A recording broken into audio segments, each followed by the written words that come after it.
Just the fact that you've turned on your phone and you're pointing it and you're walking doesn't mean that is worthy of being something out there that people want to watch. Cheers. Episode 596. Are you a boner guy? Oh, I was a boner guy. You know what? I miss penis. What are you talking about? I'm the one who should apologize. Is it going to be absolutely riveting? Is it going to change your life by any stretch? Probably not, but it's going to be at least entertaining, okay? By the way, for those people that are in the back, remember to shut the fuck up. I've been dying to say that. Cuz-a-roo. Slap-a-rooney. It's showtime.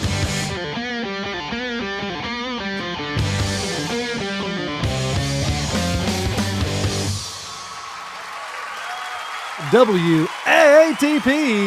WATP. Hello, Rubber Dicks and Cousin-Roos. Welcome to another episode of Who Are These Podcasts, the only show that also wants to fight Grant.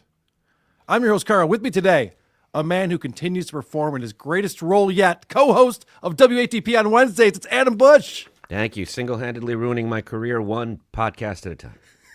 Which A-lister should we go after today, Adam? Also with his producer, Chris. What's up, guys. Chris? How you doing? Please go to whoarethese.com. That's where you get our email address, voicemail number, link to our subreddit, link to our Discord server, link to our merchandise, link to our YouTube channel, and that link to Patreon and Supercast featuring 2 exclusive bonus episodes every single month. You also get those when you join our YouTube channel, like Vlad the Poker did. He joined, and then he boosted his membership. Thank you. And Silent Shape is on here as well. We just dropped a bonus show. Was it yesterday? It was yesterday. Living in the Past with Stuttering John, episode 9, the Trump prank phone call episode. He is riding high. And I didn't realize what it entailed because I remember the phone call and it sucked. Mm-hmm. So I'm like, what are we going to do with this? Turns out they called the White House multiple times, and it's so embarrassing. So it was actually a lot of fun to go through. Worth checking out. Living in the Past with Stuttering John. Episode number 9 is available right now if you're on our Patreon or if you're a YouTube member. So we appreciate you guys membering up or even gifting memberships while watching the show today. Also, Hackamania, hackamania.com. We will be live in Las Vegas May 9th through 11th, but not just Who Are These Podcasts, although that's the reason to go. The Creep Off will be there. This Little Piggy, The Biggest Problem in the Universe, Nobody Likes Onions, Weird Medicine with Dr. Steve. Will be there. Tukey Soup with Cardiff and OJ. Thank you, OJ. So go to hackamania.com, use the promo code WATP, and get 10% off. Also, we're coming up on episode 600. I think we're 2 weeks out from episode number 600. And we want to do a celebration of suck for that one. We want to talk about the first 599 episodes of this show and how bad they've been.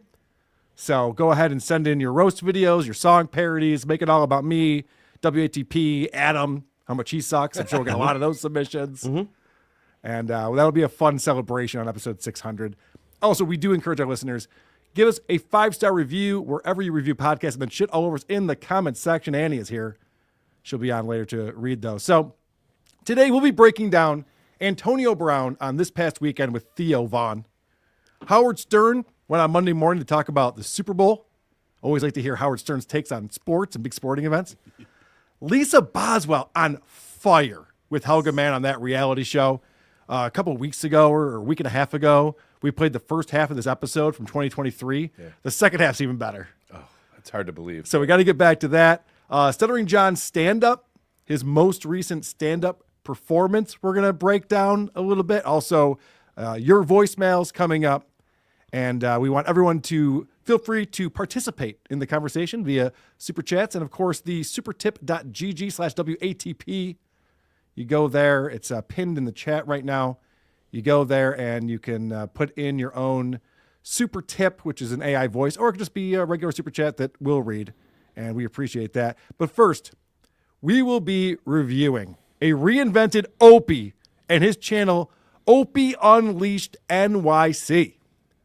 A lot of talk about this. I mean, Opie's got more people talking than subscribing, unfortunately. But it's true, yeah. But people are talking about it. They're interested in this for the first time in a long time. People are talking about Opie and are interested, so he must be doing something right, I would imagine.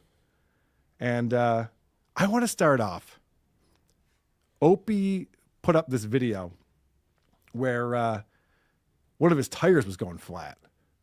So he had to bring his car into the shop, to inflate your tires at the shop.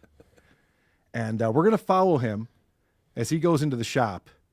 And Adam, tell me to pause it at any time because this is right off of his channel. I'm just going to play you the video. And any thoughts that you have along the way, just let me know. This is called Opie's PSI problem. All right, we got some PSI problems here. The 21 PSI, that is a major problem. It's lit up. We got 28 on the front left. We got a 40 on the front right. We got a 29 on the back right, and that tire has a nail in it. I know of a gas station that's uptown, so that's where we're headed. Oh, that's kind of nice, right? Oh my God, one of my PSIs went down as I was driving. Oh God, what's going on with my tires? This is like what you do. This is like what you do on an off day when you want to spend time with Grandpa and just do something nice. You just spend the day with him listening to this shit. What makes him think this is a show? Well, because this is the most excitement he has in a day. He's like, oh, my car needs to go and get fixed. So I'll bring the pod squad along with me, and you guys can all watch me as I do this routine thing that anyone does in their day and doesn't make a big deal about it. It also just happens to be the absolute laziest way to go about it. You're telling me the best show you can possibly put on is what you were already going to do today. What you would do during your off day. Adam, I wasn't going to tease this until later, but I do have an appointment at the DMV tomorrow. So guys, tune into this channel. It's Emergency episode. It's going to be nuts. I might get a new photo. I don't even know. I mean, who knows what's going to happen tomorrow? Pull in. Boom, boom, boom. They're all over the place. You see all the PSIs? They're bad, bro. We got to fix the PS to the I. Okay, so now he's talking to the employee here. And he's talking to him like the guy's a schmuck. And it's very insulting, and it gets worse. Thank you very much. What do you think, sir? 32 to 34 on each tire? 35. We're going 35. All right, we're going 35. Thank you. You're going to be my new regular guy, bro. All right? I like the other guy, but, he's not here when I need him. So you're now my new guy. This guy's not engaging in any way. He's not looking over at him. He's not making eye contact. He's just like, yeah, okay, whatever. But Opie continues this on. Like, this is his gold, is interacting with these people. Do you want me to yell out the PSI as it goes? You got it? You got everything. All right, you got that little thing? We got a 35, bro, on the back left. Yeah, Opie. Long before there was a digital display that showed what your PSI was, it's built into the thing that blows up your tire, so people know. So they won't overdo it. Yeah, but you could even do it yourself, Opie. Yeah, I mean, I've done it many times. And look at me. Look where I've gotten to in life. Breaking news, guys. My 21 is now at 35. I think we should go a little higher on the 35 because it's a slow leak. Maybe give the back left. Maybe give me an extra 2 or 3. All right? But now you got me at 35. That one's good. That one doesn't leak. All right, thank you, sir. So now we're up to... All right, so let's say that some of this is true and there is like a slow leak in his tire. Shouldn't Opie just go get a new tire then? Probably just get it fixed rather than, is he going to do this every day? No, he can afford it. Drive down and just get it pumped back up again? He's acting like he is with his friends, like positioning them on top of him wearing a long trench coat. And this is all like an amazing prank because they're 10. And they're getting away with this. I don't understand what the humor is supposed to be or why we're supposed to be watching this. I love New York so much. I love live streams of New York. I'll just put them on. This is ruining that. I would watch this if it didn't have Opie in it. I have a theory about this. And I was thinking about this when I'm watching this video and the next video we're going to watch. I go, why does Opie think this is entertaining? And why does he act like this? Why does he behave in this way? Opie sits up in his castle and he looks down at all the peons in New York City. It literally looks down at them, but also figuratively looks down at them. And they're his subjects for his amusement. So sometimes he'll come down 500 feet and go to the ground floor and be entertained by these ridiculous people who make $14 an hour or whatever they're doing. That's exactly how he acts. Yes. This is how he's acting this entire time. And it's only funny for us, the audience, if we also have zero respect for these people. Right. the audience is sitting there going, why are you shitting on this guy who's inflating your tires? Like, you drove into his shop. You told him you needed some air. And he's like, yeah, I can do that for you. I wish this guy would blast him like No Country for Old Men. Right.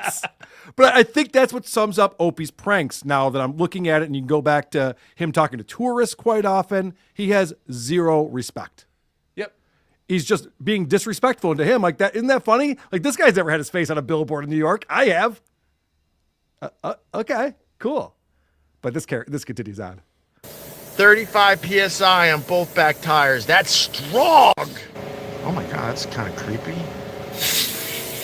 We're only at 32 at the front left. Oh no, it went up to 35. 37. Okay, Grandma, just call me back when it's done, okay? Call me back when it's done. All right, It sounds like it's going okay. Okay, yeah, love you so too. he is inflating it to your liking? Okay, great, good. Yeah, get out of there whenever he's done.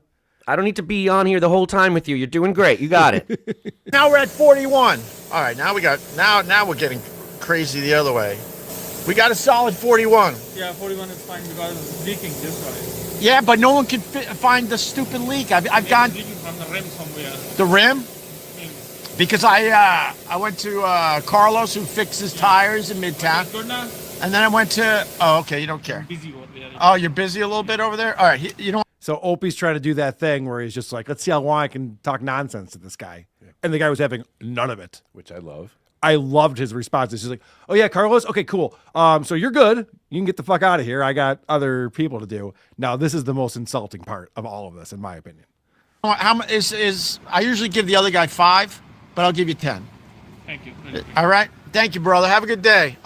Not only did he hand the guy $10 for this after harassing him, but it's like wadded up ones. It's like money like you'd give to a stripper or a whore. You're just like, here you go. Tuts. Or you got from Stuttering John. Yeah, don't spend it all in one place. Like, what the fuck was that? And speaking of Stuttering John, yeah. Excuse me, they act the same, and the only difference besides the alcoholism is for some reason Opie never says I'm a celebrity. Right. But they act exactly Opie knows that that's the one place not to go and start listing his credits. Yes. Yep. But he acts like a prince. Yes. Oh, yeah.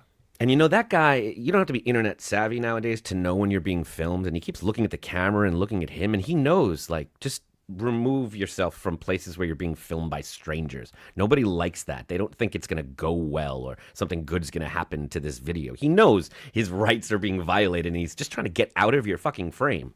Yep. Put in a good word with ICE. All right. Oh, he's got a joke. I'll put in a good word with ICE. See, again, that's him looking down at this guy. Like, he can't possibly be a real New Yorker like me. Like, probably is, Opie. So now you're filming him and talking about ICE. This is going great. You're making friends, Opie. All right, so anyway, Opie just got this. I don't even know when this died on me. I'll just start playing it from here. You know what? How much is I usually give the other guy 5, but I'll give you 10. Oh, did I talk about the wadded up cash that he handed him? We got that far, right? Yep. Okay. All right, good. Thank you. All right. Thank you, brother. Have a good day. I'll put in a good word with ICE. All right. There you go, guys. The excitement of my life. My God. He just didn't want to hear about PSI anymore. That's too bad. I could have really went on and on about air and PSI. We're on the road again, doggy. Okay, everyone's calm. Everyone's calm. Let's take a look at our PS to the I. By the way, I'll show you at the next light. This guy, like, he was so busy that he ignored the fact that there's a there's a nail in the tire. So this is the big payoff. He's very excited about this. He's like, I'm putting this video together. There is going to be a payoff for this. And he's already chuckling to himself about what he's about to show us and reveal. I'll show you the nail in the tire that the guy completely ignored is he didn't want to get involved. He was done with me. Doggy, stay in the car. Stay in the goddamn car. Just in case you thought I was lying. There you go. There's the big get on today's live stream. Here's my guess on this. The guy who was putting air in his tires saw that and didn't give a fuck. Yes. And wasn't about to engage with Opie any further. It's just like, whatever, man. Here's your stupid air. Be on your way. It just hit me as we were watching this that Opie is so lonely.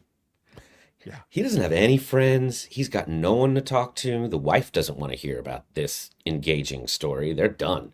Like, he has no one to talk to. And like you said, this is the most exciting part of his day. So it is worth filming to him. Adam, you're right, because if he did have other friends, they'd be on the live stream with him. We see that when he goes to Gebhardt's.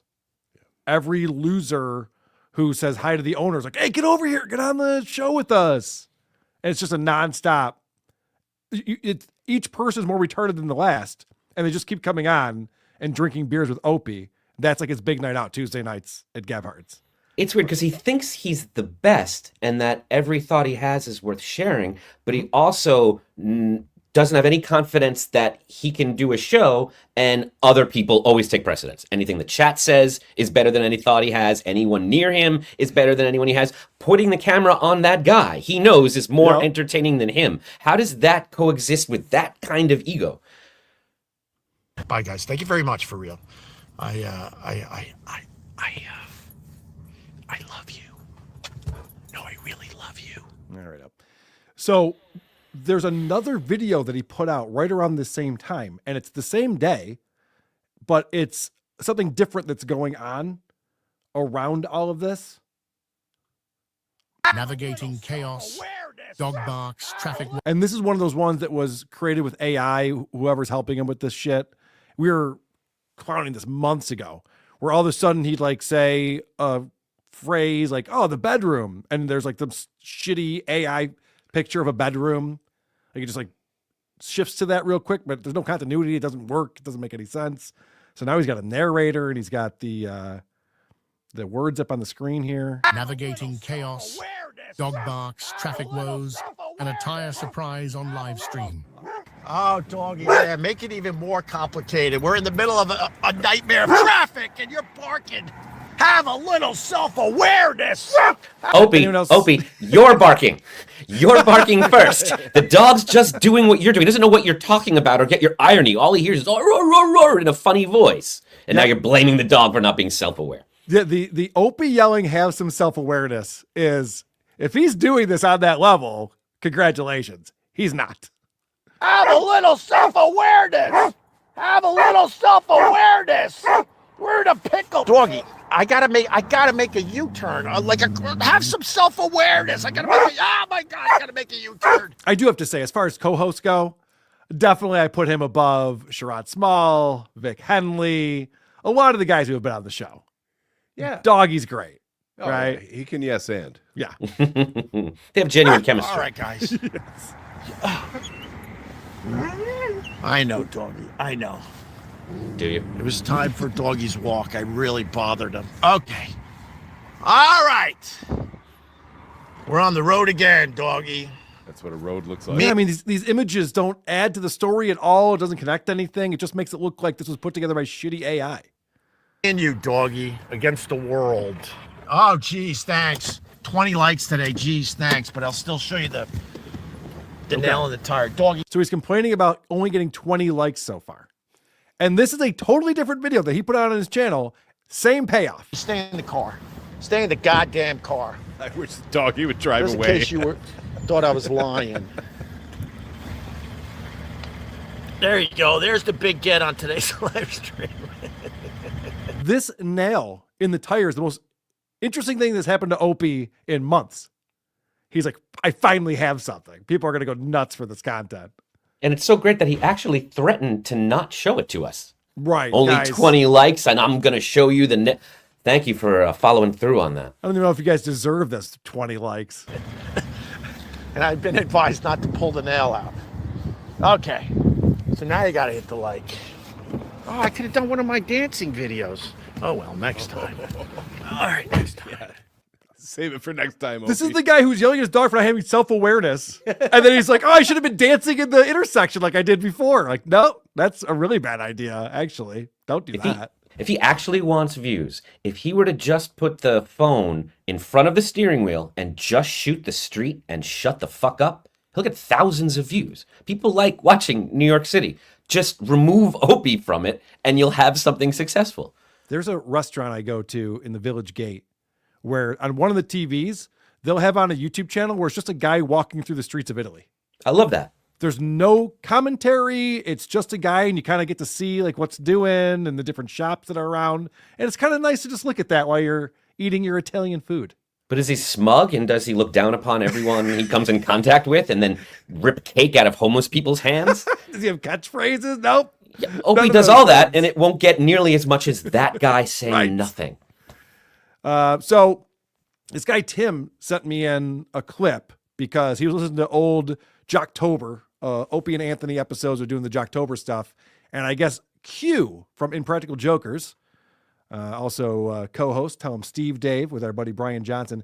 Q is a big fan of Jocktober, so he calls in to the show. So Brian Quinn calls in, and this is the back and forth with the Opester. Thank you, worthless. Hey, Brian, you got to come in and do our show, man. I would love to. Tell me how and when, and I'm there. Oh, yeah, we'll figure it out. My in-laws turned me on to Impractical Jokers. You got them to thank, and I absolutely like it. Where are we at? That's an insult right there. The in-laws who don't like anything he's doing on the Opie and Anthony show, like Impractical Jokers. Probably should have left that part out, but okay. With the show, I don't even know. I'm a little behind. We're on new episodes start the 24th of October, and we are shooting the third season now. So we're just gonna go. We got like 30 more episodes to shoot. All right, you got. I'm thinking guest spot for myself. I'm thinking the same thing, but I'm right in. Just put him on the spot. Yeah. I'm thinking guest spot. What do you think? Yeah. Sounds like you're building new friendships. I could pull a joke or two every once in a while. Wow. Opie wants to be on Impractical Jokers because he is a prankster, as we're finding out from Opie Unleashed NYC. This has been building to this. I mean, he's been talking about doing this. This is going back to 2012, for Christ's sake. Let me tell you, I can make that happen. I have that power. I would love to be on that show, all kidding aside. All right. Hold on the line. We're going to get your number because you should absolutely come in to promote the new season. So good catch by Tim for hearing that, because now that we know that Opie had a whole prank channel, we know what he was inspired by. I bet that was insulting to Impractical Jokers. Sorry, Q. I didn't mean that about you guys. You guys are fine. I love people that say things like, I tell good jokes. I Right. pull off good ones. I have a lovely singing voice. I'm very good at impressions. And then they don't give you an example and you have none to speak of. Yeah. You can just mention how funny he is. No one says that. That's funny. They're just funny. I am such a prankster. Oh my gosh. If you had me on that show, forget about it. You'd probably be offering me a long-term contract. I'm just so good with that kind of stuff. I'm just thinking the last time I saw him on a show, and that was the Guy Fieri shopping thing. Oh, God, he had a Zoom recorder out. Yeah, He had nothing to say. It was a train wreck. Yes. Okay. Well, I think a lot of people saw this because you used it in the opener today, but Anthony on his show, and thanks to Stalin19 for covering this, but Anthony talked a little bit about this back and forth he's been having with Opie. This back and forth with Opie that Anthony has been having because Opie just has been so distraught and upset that Anthony has an opinion on anything that he's doing. So Anthony said, like, oh, all right, I'll address this. And his latest Unleashed was he's just walking in the slushy snow in New York, like kind of just walking around the city. And I'm watching some of it, and I'm just like, again, I'm rooting for the guy. I'm not angry. I don't sit here and go, yeah, that guy and his stupid. I don't say that. I'm literally rooting for him. Go Opster. All right. So I like this because I remember back when Opie started doing the beer show. And it had like an intro with some music and whatever it was. And Anthony said the same thing then. He goes, he's trying something good. Oh, goody. Yeah, we were all surprised. Putting a show on instead of just turning on his webcam at 6 a.m. and talking about the sunrise. Twirling in the streets. Right, yes. So Anthony goes on to explain what he is doing when he comments on Opie's stuff. I'm hopeful. You do it. You be unleashed, Opster. I critique it. I give him constructive criticism on his show because it's mostly boring. You need something kind of exciting. Oh, he probably didn't see the nail in the tire. I think that came out after this. He didn't realize how exciting things got. Okay. Opie was taking his advice. Something compelling, something you feel passionate about. And he, so he's walking in the winter wonderland. No, he's walking in the snow. He said that right when he went out, it was big snowflakes and snow. And then right when he starts recording, it turns into this ice pellets and then some rainy ice. And it just looks like shit. New York just looks like shit. And it was just like, I'm really hoping he gravitates towards something more interesting. Yeah. Or interesting. Not more interesting. Just interesting would be helpful. I love that he goes, I like that he's trying this thing, but it's boring. It is so boring. If you ever watch one of these hour-long live streams, him walking around, it is, again, he's a lonely guy. He needs someone to talk to, so he pulls out the chat. I mean, Chad Zumach does the same thing. And I'll bet being lonely in New York is lonely. Oof. There's a lot of lonely people in New York, and it's depressing. It's very depressing. It's such a unique kind of fuck you that Anthony's doing here. It's really intelligent and very, very cruel and enjoyable, because he's like, I'm so over this and above you that I'm actively trying to help you. Like two people in a war, and this guy's like, let me put your gun together for you. Let me just put the bullets in there and let me, because you need some help. Because the advice Anthony is giving is all good, real advice that he would give to someone he loved and wanted to succeed. He keeps telling him, Opie, stop looking at the chat. Stop it. It's not going to guide you. And that's always the best advice. So there's a little more advice from Ant. Walking around a couple of block radius of your apartment building, it's not really doing it. You could be doing something. And put yourself in the video. I don't know. Comb your hair and like turn the camera around so you're part of what you're doing. Just a bobbing camera looking at a street and hearing, that's a Starbucks. I don't know. I'm just trying to help. Like I said, I have taken an interest. I've taken an interest. I watch, and I'm fascinated. Fascinated. As are we. But to your point, Adam, Anthony's coming on here and saying, when I see, he even said it in this video, he goes, when I see a notification pop up that Opie's live, I click on it. I want to see what's doing. I'm interested in that. I'm watching this stuff actively. And Opie loves to go, I don't watch that shit, man. I'm not going to watch those losers. And Anthony's like, I watch all this stuff. I watch Julia. I watch two of these podcasts. I watch Garrett and Steve. I watch Gino Bisconti, Chrissy Mayer. Like, I'm watching all that stuff when it comes up. You keep up on things. Kind of makes you a little bit more interesting when you're talking about that stuff to be keeping up on it. And that advice right there, where it's like, sometimes you need to be in the frame. Like if you're hosting a show and you're never on it, you're trying to rebrand. Yeah, it's bizarre what he's doing. Now, let's switch gears, because Opie was doing his streaming show. He deletes all of these episodes, by the way. I think you can get him his podcast after he edits the audio. But as far as like going back and watching the morning streams, they're gone. And he'll put together these clips. And this is one of these clips that he put together. This one is called Opie Introduces New Co-Host and Talks About Haters. And there is so much going on here. Adam, have you seen this video yet? I don't think so. Okay, good. I'm looking forward to your analysis of this. So it starts off with Opie talking to his new co-host and getting some content out of her. Hi, how are you? I'm doing well. Thanks for asking. It's nice to chat. How can I help you today? Tell me a joke. All right, here's a joke. Why did the Scarecrow win an award? Because he was outstanding in his field. I get it. I got that one. Okay, how about this one? What do you call a lazy kangaroo? A pouch potato. Want another one? I think we're good. Okay, so his new co-host is AI. And I have to say, there's something in common with his other co-host, Doggy, and AI. Neither of them can be annoyed with Opie's retardation. They're not capable of being annoyed with him like everyone else is. Is there such a thing as late onset Down syndrome? You think he's got a case of the Downs? He's regressing. John and Opie, they're moving backwards. Correct. Like they're dumber than they were and pretending to have unlearned things and not be aware of what's going on. This is like a baby clapping at a high table, yay, and hearing the joke and not paying attention, pausing and laughing.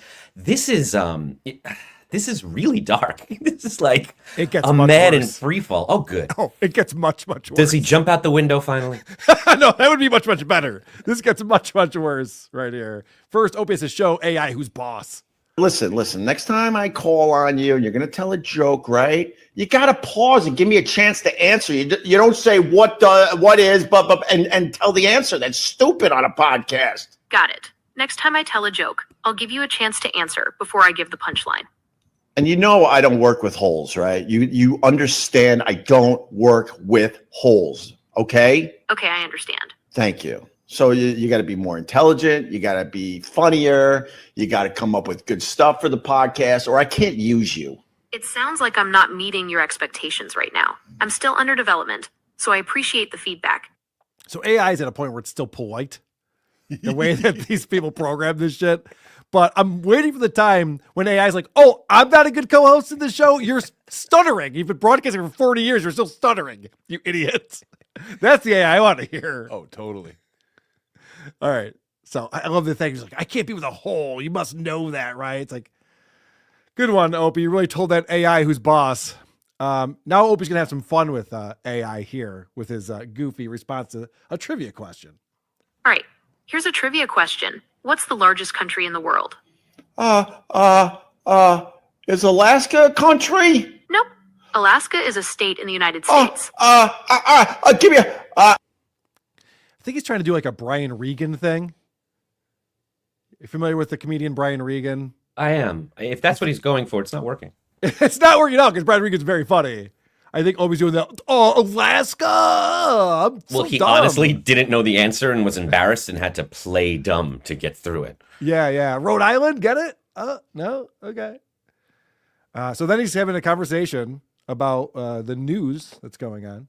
Hey, before I let you go, did you hear about the dead guy on the one train in New York City? Is that crazy or what? Yeah, that is pretty crazy. It's really sad, and it makes you think about how fragile life is. Whoa. You're making believe you knew the story. It can be frustrating when it feels like someone's not being genuine. You deserve to be heard and understood. You know, I really appreciate that if you want to know the truth, because sometimes I feel like I'm not being heard. So Opie's bit here is that he's getting emotional, but he's talking to a bot. It doesn't understand emotions. Isn't that funny? I feel like even the AI is like placating him in this childish way. Yeah. Well, his question about the guy who was dead on the one train is that crazy or what? Like, the AIs just work with what you're giving it. So there's not a lot that you're giving it here to work with. Is that crazy or what? It's crazy. Not great. Opie, good stuff. Doesn't it seem like the AI bot is coming off more real than Opie? Because Opie's just bouncing in and out of different characters. Something he makes fun of Jim for doing now. But he doesn't announce he's doing a different character. He's just like, he's not a person anymore. He's trying to trip it up. He's trying to big time AI. Funny you say that because he's successful in a minute. Spoiler. Adam, any thoughts on that?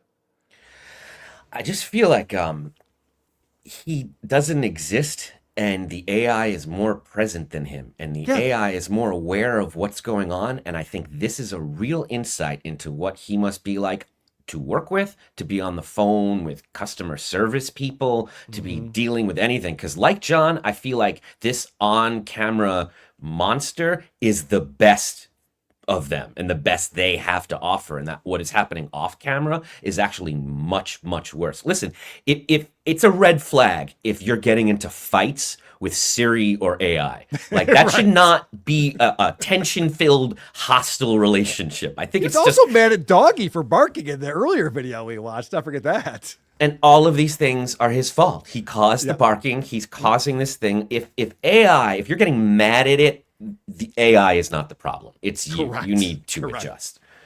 Well, this is where things shift. And this is a very interesting shift because Opie's now looking for some advice about dealing with the haters. I turn on my live stream every morning and it's just filled with people that hate Yes, me. you can set your live stream to turn on. No, I'm not talking about it's actually. understandable. Let me talk. Let me talk for a minute. Of course, I'm listening. I'm telling you that I turn on my live stream. I just want to have a little fun. And I get hateful comments every morning. So it's been happening every morning. Yes. Give me some advice. Okay, that must be really frustrating.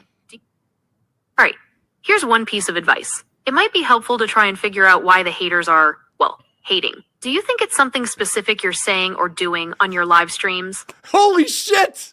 What a great follow-up question that is. Do you think maybe you're causing this problem, Opie? You think maybe that's it?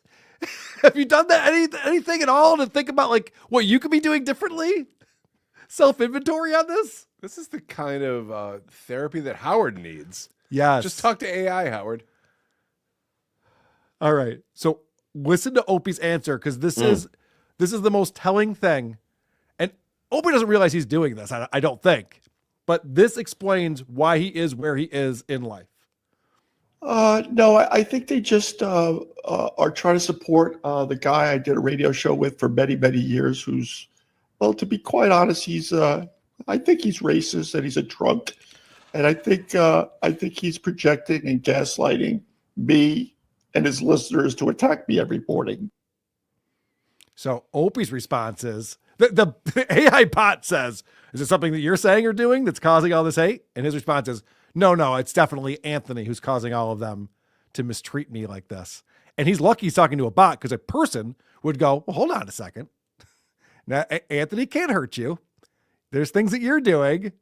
We all have people in our lives that are difficult and make our lives more difficult, but there's ways to deal with that.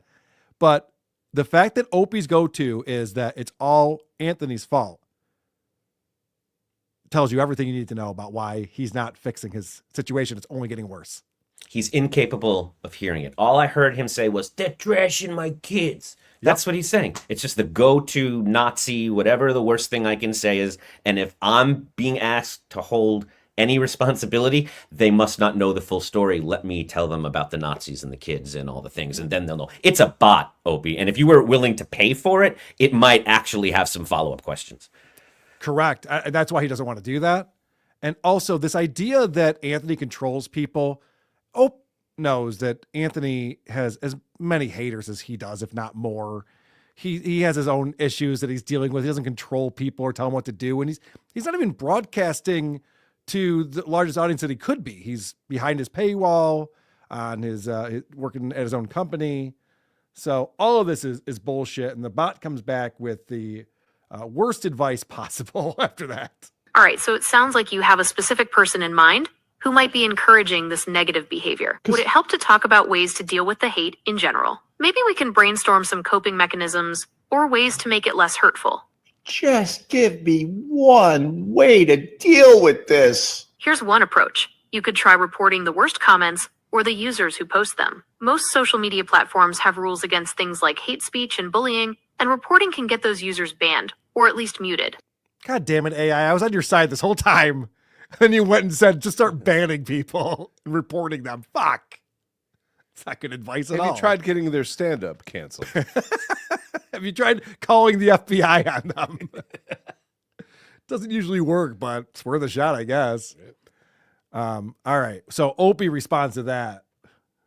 I would have to report all day long to get rid of them. To be honest with you, there's hundreds of them every morning. Maybe you could try blocking them instead. That way you won't see their comments at all. Once again, that would take hours. Can you maybe explain the mind of a hater and why they hate something? Give me something. All right, let's try to understand why people might hate someone. Sometimes people direct hate towards others because they're going through something difficult in their own lives. They might be angry or jealous, and lashing out makes them feel better, even though it's wrong. Which is society's fault because... Do you want to talk more about the specific situation you're facing? Isn't that great? He finally got the answer he wanted. It's not me. It's the haters who have all these issues. They're angry, they're jealous, and they're taking it out on me. He's so excited. You see him nodding his head while the AI was saying that, like, yup. Yep, that's it. This is why way better than a therapist who would challenge him on some of this shit. So you heard that last question. Do you want to talk about more specific situation you're facing? And this is Opie's response. No, I just want to be able to cope with it. And I don't want to be paying my therapist $200 an hour to talk about this stuff, if you want to know the truth. I'd rather spend the $200 on a good sushi restaurant. It's totally understandable that you don't want to spend a bunch of money on therapy. Dealing with haters online is super frustrating, and sometimes you just want a quick fix. Is it the money, Opie? Is it really the money? You could afford a therapist. You could talk about these things with a therapist, right? Is it that they're not going to tell you what you want to hear, that these haters are being forced to do this by Anthony Cumia, and that they have jealousy issues that they're taking out on you? Because that's not what you're going to hear from a therapist, because it doesn't help you. It doesn't solve anything. Even if all of that were true, 100%, this is what's going on. There's a AC army that is going after Ope because they're all angry about their lives. Like, okay, now what? What's the next step, underpants gnomes? What's part 2 to this, idiots? Also, $200 an hour to listen to this asshole. You need a lot more. Yo, yeah. $200 in the first 10 minutes. Well, then, as you alluded to earlier, Opie is so retarded that he breaks the AI co-host that he has. Are you still there? Yeah, I'm still here. What's up? Did you go to the bathroom or something? It said you went away. I didn't call the bathroom, but I did need to step away for a moment. Is there anything I can help you with? What was more important than me spilling my guts out to you, AI? You're right, that wasn't cool. I should have let you finish. I was getting a little confused because our conversation jumped around a lot. How funny is that? His retardation broke AI. He's just like, all right, I'm out. I can't anymore with this guy. It's pretty fun. The AI has more emotional intelligence than Opie. Yeah. And more self-awareness. Yeah, it's got EQ compared to Opie, which is wild to think about. I mean, I realize it doesn't, but it seems like it does. If Opie's trying to fake being a person, he's doing it way worse than this AI bot is. Good point. Yes. No, I didn't go to the bathroom. You're being a retard. I had to step away. I'm sorry, that was kind of rude, but I also couldn't take it anymore. Dude, so I had to being go. told that by AI should be an eye-opener for this guy, but no. Well, no, instead, Opie does not accept that apology. I apologize. Well, you know what? I don't feel like accepting your apology at this moment in time, but give me an hour and I'll cool down a little bit. Okay, Ask I me again understand. next year. I'll be here when you're ready. Mm-hmm. Thank you. One more thing. Do you think dry January is stupid? Well, that depends on your goals. Some people do dry January to reset their relationship with alcohol or to improve their health. Others might find it kind of restrictive. So is it stupid? Not necessarily. It is very, very dumb, like you. You're very surface. I need someone to help me out, to be a co-host that is not so surface.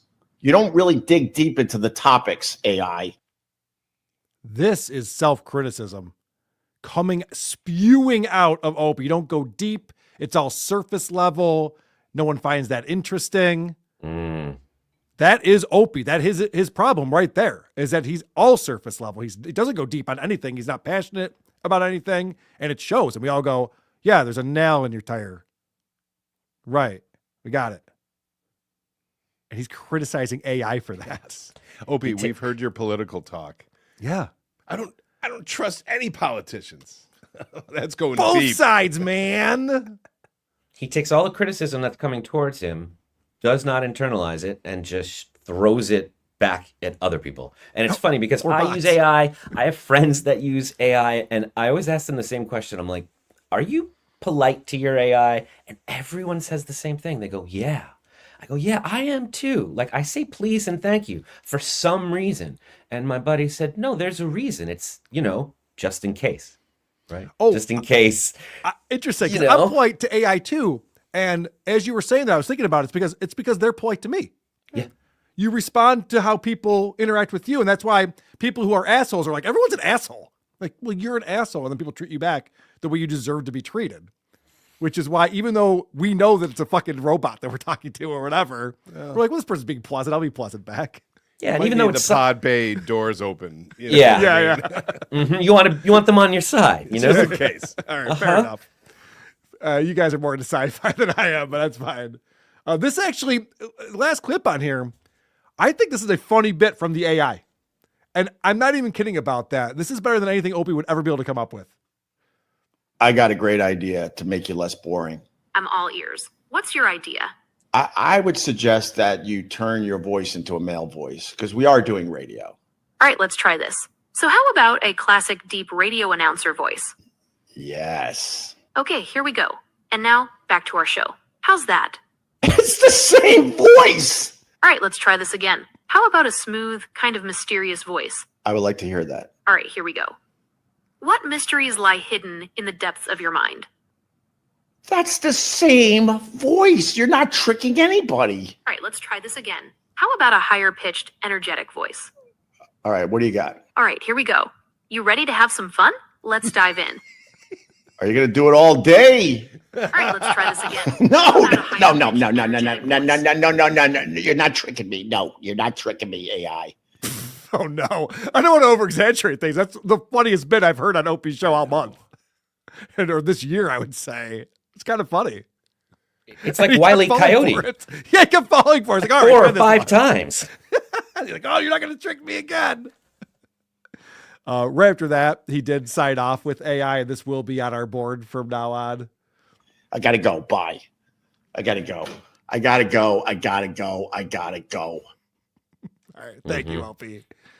Fantastic work, my friend. That's next level. I was so excited about his 2 new co-hosts and what they bring to the show. I mean, they're both good. They're both good for different reasons. Yeah. And Very different. I do appreciate them. I also appreciate the fine folks who have found us over on supertip.gg/WATP to support the show. Hunter Duke, $3 says, I will super tip on producer Chris's hair alone. Only worth $3. Yeah. Hunter Duke, for shame. Doggy sniffed my ass, so I sniffed his. Fair is fair. I do like having, so retarded Rosie O'Donnell is supposed to represent Patrick Michael's wife, but on this show, it's retarded Rosie O'Donnell. Love it. That's what I say. Isn't that the other sister? Something like that? Yeah, riding the bus with my sister or something like that. I think it's called. If you haven't seen that movie, I highly recommend it because I think that's what Tropic Thunder is based on. Like, never go full retard. She really goes for it. Jay Wolfenstein says, first in the chat, if you want a series of FU Mike Morse drops from Adam Busch demonstrating his acting range, happy, sad, angry, scared. Can you give us a couple, maybe? No, I'm not getting anywhere near that Morse verse. Smart. Oh, is it scared? Yeah. Oh my gosh. Yeah. It's like You a don't wanna black touch hole. that. No. Raper Butt says Roy summarized the Trump call and omitted SJ entirely. Smart. Yeah, you don't need to hear John trying to pretend he's a senator on that call. It's so bad. Detroit Dabbler, Adam, you ever look up Eliza Dushku? I have looked her up, and she is currently working as a psychiatrist in the Midwest. It says hook up. No, I read it correctly. Okay, all right. Cool Cut Casting. Would you rather host a podcast with Opie or Stuttering John? Oof. I've done a show with Stuttering John, and that's my answer because I've been asked before if I would do a show with Opie. I'm like, no, Opie would not be fun. No. It wouldn't be fun in any way. I don't know. What do you think, Adam? I mean, they're both kind of, just endless, and they both don't exist. I don't think there's any fun to be had. There's a reason all of their co-hosts leave them, and they end up trashing their co-hosts forever. Like, I heard Opie is already calling AI a racist.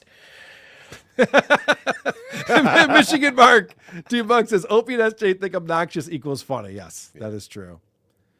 The luckiest cat, remember for 2 months, says my best Danny DeVito voice, dead air. Yeah, I know. I'm well aware of that. Sorry, cat. Arcona, bless you, Chris. Thank you. Bless you, Arcona. Vito's Cradle says, do Americans not have self-service stations where they can inflate their own tires? Or is Opie just a lazy piece of shit who won't do it himself? I'll give Opie this. Manhattan is probably harder to find. Not a lot of gas stations. Yeah, in but if Manhattan. he did that, he couldn't shit on anybody. No, he needs that interaction for sure. But yeah, most of us are able to find a gas station and inflate our own tires, and we understand how to get to the PSI without staring at our digital display. Most of us. No, you look at the tire. You don't even need anything. You're like, oh, it's inflated. We're good. John the midget, actor. Come on, Carl. What is this amateur hour? No audio. Yeah, it wasn't great. Today wasn't great. I wasn't thrilled about that happening. But good news is no one's going to clip it and make fun of me. The one pun, add Simpsons technical difficulty slide here. Yeah, I should get that. I like the drunk cameraman. Yeah, that one's great. Jay Wolfenstein, when you review WATP, review this episode. Yes, it's perfect episode 600. I would agree with that. David R. Fuller, $5 says, oh no, now there's an echo in the chat. Oh no, now there's an echo in the chat. Oh no, now there's an echo in the chat. Fuck! Well played, sir. I like that. Hellraiser, 69, $5. It's funny how Opie is quick to call Anthony racist. I'll put in a good word for ICE. The way Opie treats tourists and foreigners. I mean, I'm not defending Anthony on this one, but yeah, that's a great point right there. Bitter Chick's been a member for 9 months. Thank you very much. Jay Loiterer says, are you telling me you couldn't say one, just do it, while everything was repeating or break into a Yes song? You're right. I missed an opportunity. Hellraiser 69 says, JFC, does Opie and Howard Stern have the same therapist? Yeah, I don't think Opie sees a therapist. No, he sees a mirror. Yeah, he's not working on anything, and Howard's overworked on himself. Dua the Butcher. Opie is Aaron with radio success. Hashtag Steeltopia. Steeltopie, I guess I should say. I don't know why I put an A at the end there. Weird comment. I want to see that Steeltoe AI and Opie show, please. Yes. It's actually not bad. Steve Hanning says, Adam is the perfect addition to everything WATP didn't care Thank for you. Buffy. Oh. Oh, he didn't want to hear that part. Can't make out the rest. Yeah, I don't know what else it says on there, but I'm sure it's something interesting. Well, we have a treat because Adam helped us out with checking out this past weekend.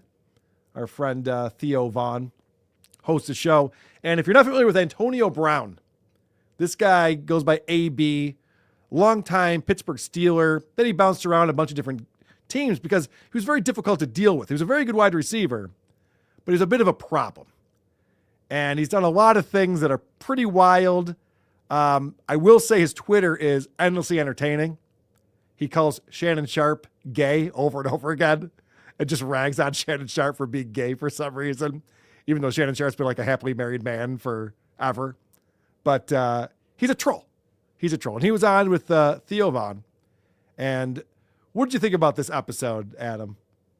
I just thought it was remarkable because I'd never seen two people that I'd never met get along so well so fast. Like they seem to speak the same language. It was like they were John C. Reilly and Will Ferrell and Step Brothers. But yeah, like, do we just become best friends? They did, and you watch it happen.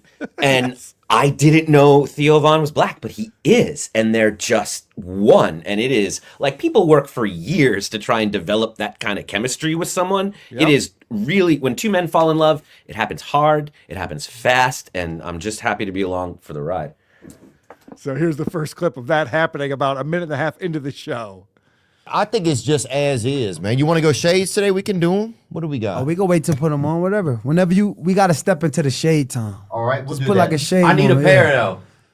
Bring my guys some shades. You go. Let me see what we got. You got some of those?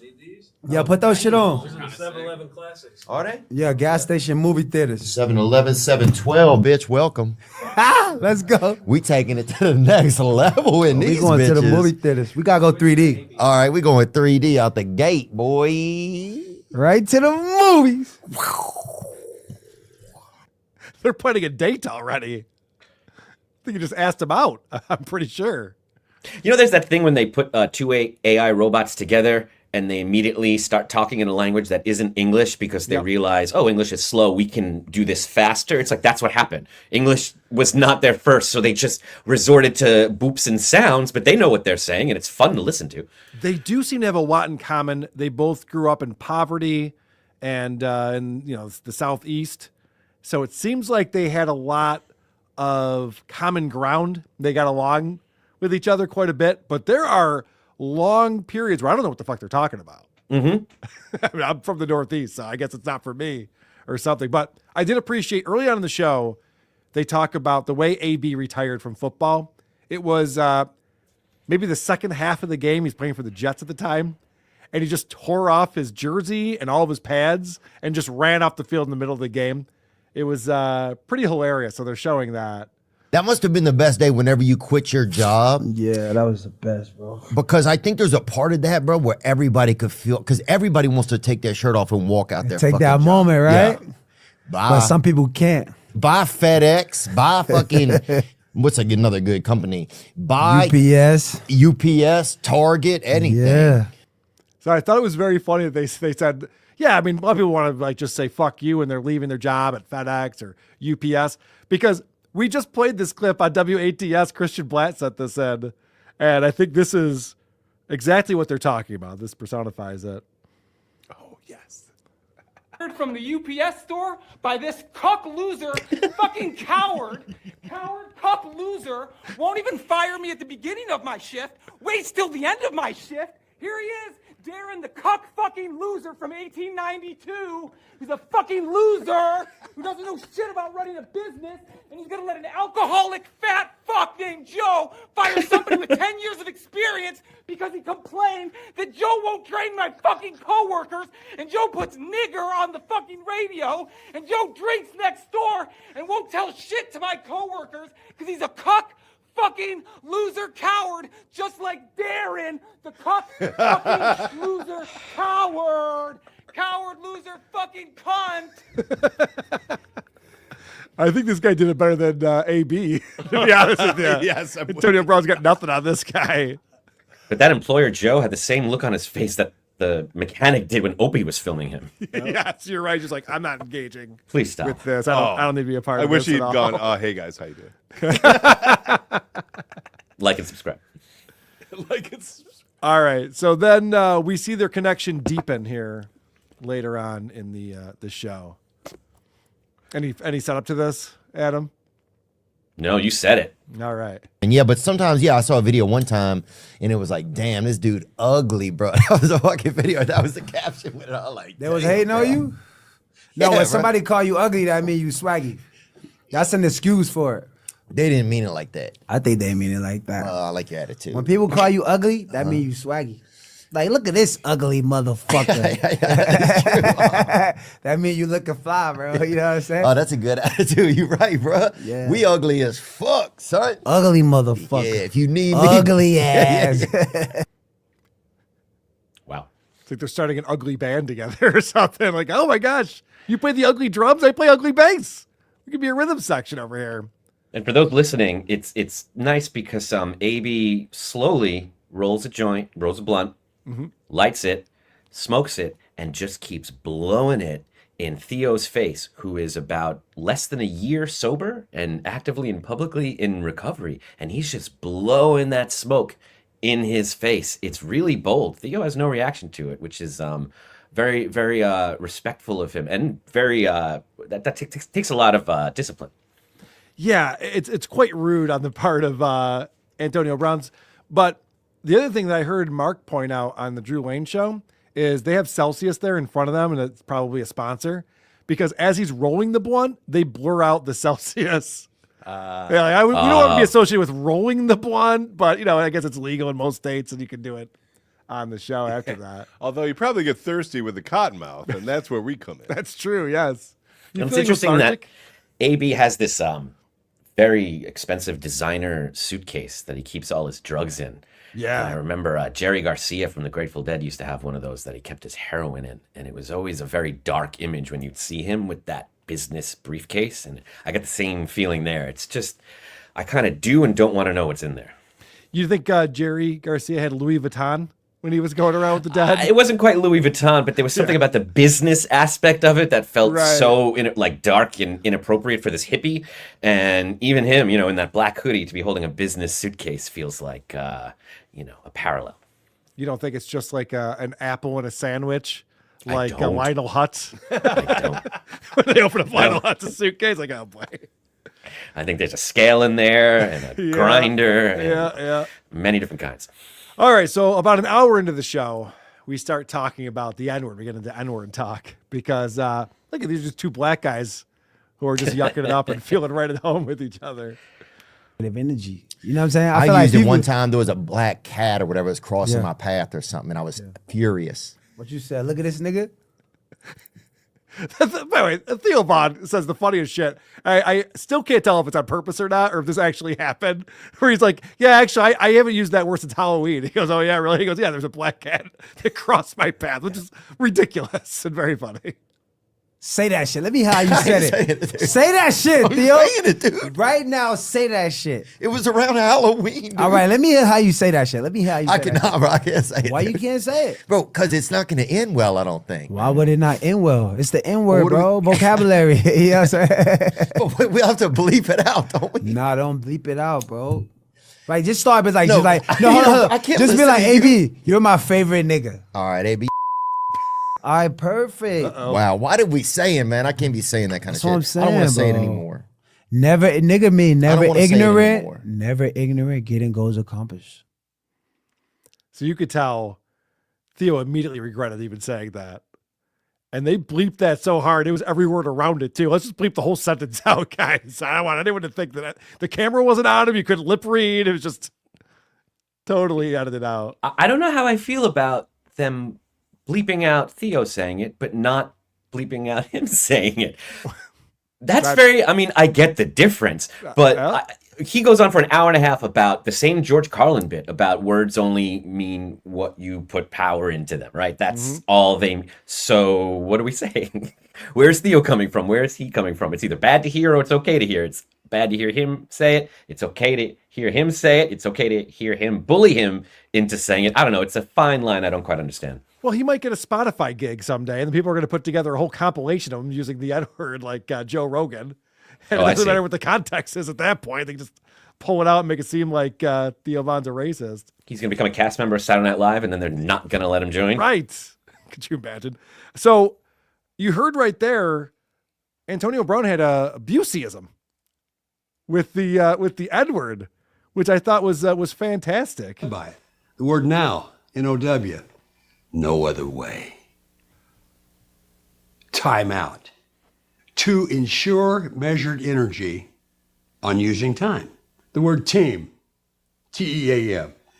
Together, everyone achieves more. And that's the foundation of the bottom line for Got V Mail. Teamwork. So you can make your own Buseyisms. This is great. He's going to explain how to make your own Buseyisms. We're all familiar with this, right? You take the acronym and then you make a sentence out of it. So I bet you're wondering, like, how do I make my own? This I hadn't heard before. So write this down, everyone. Got V Mail. Teamwork. So you can make your own Buseyisms. Just take your last name and put ism on the back of it. Like John Smith. Here's a Smithism. Oh, that's not the part that I was confused by. Okay. Thank you. Now I understand how to make a hamburgerism. I appreciate it. Starting your own religion is just this easy. Yes. First, name the religion. Done. All right. So things start to get a little bit too comfortable, would you say? Yeah, I think Theo, they have a back and forth. They feel like family, but sometimes you're a little too comfortable and you start, you'll see. Shit that look good. Bottles in the club. Yeah. You feel me? Baby, cause I'm a thug. Right when I walk in, put on Trick Daddy, bro. Right away. Or I'll fucking stand on the porch, dog. You know what I'm saying? You know what I'm If you saying? don't put on Trick Daddy, I ain't fucking coming in. It's a thug holiday. Yeah, bro, It's a thug holiday. All day, every day, baby, cause I'm a thug. R.I.P. Trick, man. R.I.P. Trick's still alive, man. Oh, yeah. You crazy. You got to come to Miami, man. I didn't know. That's why we got, of course, Trick got his soul food restaurant. He cooked. Nuh-uh. Of course. He go crazy thank with his God. pops. See, me and you should talk niggerism and crackerism because I feel like you got How many times we can say that on here, man? What's wrong with that? They'll stop us, bro. They don't want us communicating like this. You think they do? You got too comfortable and then immediately uncomfortable in every way. It's like, you dropped the N-bomb a couple too many times out here. Trying to stay on YouTube. How to lose your credibility in one move. Yeah, right. That's like, I know all about that shit, man. Rest in peace. He's right here. He's right here. Yeah, right. Yeah. Just dropped a new album last week. You haven't heard it yet? Oh, no, I did. I thought, oh, okay. No, it's cool. Cooking at a soul food restaurant. All right, we're going to find out how to end racism. The end zones didn't work, as we know. Or maybe they did. Maybe that's why they took it out. Maybe we did have racism. I don't know. But we're going to find out from these two. And if they had like a thing, say if like, tonight, bro, right? 9:30 p.m., Macaulay Culkin is doing an N-word, bro. That's comedy. It's From Home Alone. You telling me how many people would pay to stream that? Man, they going to love that. And then you give the money to... We donate to the organizations, the to black communities. organizations. Exactly. Right. So that is the way to do it. You're just like, oh, Macaulay Culkin's going to drop an N-bomb. Adam Busch, TV's Adam Busch, is going to drop an N-bomb tonight live at 8:30 p.m. I'll tune in. I'll super chat that. And then you give the money to Black Lives Matter, and that woman can build 3 more houses in the Pacific Palisades, and everything will be fine, right? I mean, I'm game. I don't think Macaulay's going to go for it. I just don't think. Adam's like, I'll give 50% of the proceeds. All right, guys, I'm not giving 100%. We'll negotiate. Proceeds on that one. One more clip on here. Let's see. We have something that AB is promoting on the show. So check out the Elon Musk fart coin, man. So it's Elon Musk fart coin, Elon Trump fart coin. Which one is it? Elon Trump fart coin. So check out the Elon Trump fart coin. And what is that? It's a coin that's out on it's one of the best coins that out on crypto. Oh, really? Yeah, it's going up. It's heating up right now. Let's see that. Elon Trump fart 500. Pull that up. Elon Trump fart 500. Yeah. This is a hot one. Oh, that shit looking down like a fuck. It's not doing great. It's all red. It's going down. Well, hold on a sec. Let's zoom out. Let's see the bigger picture here. I should have, but doing a long day. That's just 24 hours. Give me it in a month. Yeah, long day should be in green ski. There you go. I go to greens. So Elon Trump coin 500. Elon Trump fart. Oh, yeah. I want to point out this graph. So it looks all well and good. So they went to the max time frame, and it was 1 cent, and then it was almost 4 cents, and now it's about 2.5 cents. So it's really important to know like what we're looking at when you see these graphs. Are like, whoa, then it went way up here. It's like, yeah, it's 2 cents now. Oh, okay, pretty good. 500. Elon Trump fart. Oh yeah, I was gonna fart with it. I thought you was gonna bust some ass. Right? Nah, that's all right, man. I don't think we need to. All right. Let's don't bridge the gap that much, bro. All right. Adam, you gonna invest in some fart coin? I mean, even if you don't know much about crypto, you know the phrase shitcoin.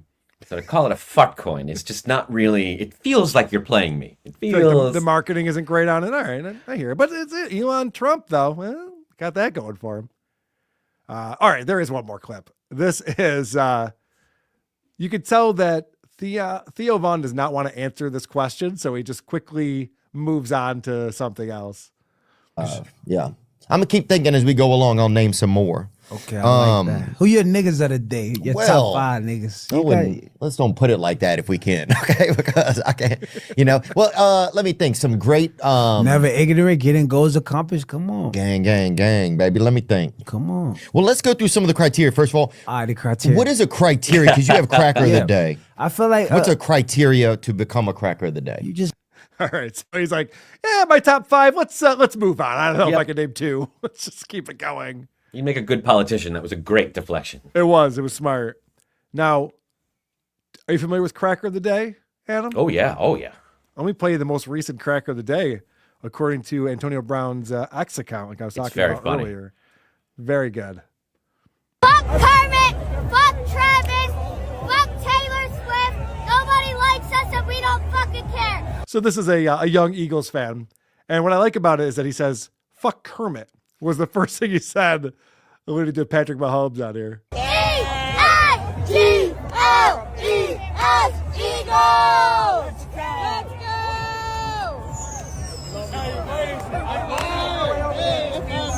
Fuck Kermit! Look at that proud dad in the background. It's like, yep, I taught my boy well. Fuck the Chiefs. That's right. That's what we say in our house. Kid's getting laid tonight. So that's AB's cracker of the day. In case you were wondering what that's all about. Now we know. Real quick, AO1012 says, Theo had to be N-word of the day after this. Is that a thing too? Does he have N-word of the day? I'm not even sure. Supertip.gg/WATP Hey, Opie, let's do a live podcast on the streets of New York together. We can call it Unalive Opie. Oh, so you can kill me? No, thanks. Goodbye. Opie was on to Chad on that one, unfortunately. All right, I mentioned that I was checking out, my buddy Mike listens to Howard Stern still somehow, and he was telling me you should check out what Howard's take is on the Super Bowl on Monday morning.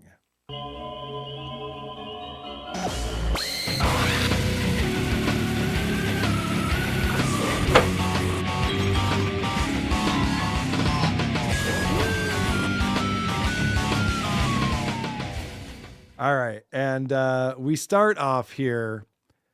You know, Howard does this thing where he has these people knock on the door. Oh, yeah. And then his staff does impressions and then they come on and talk to him.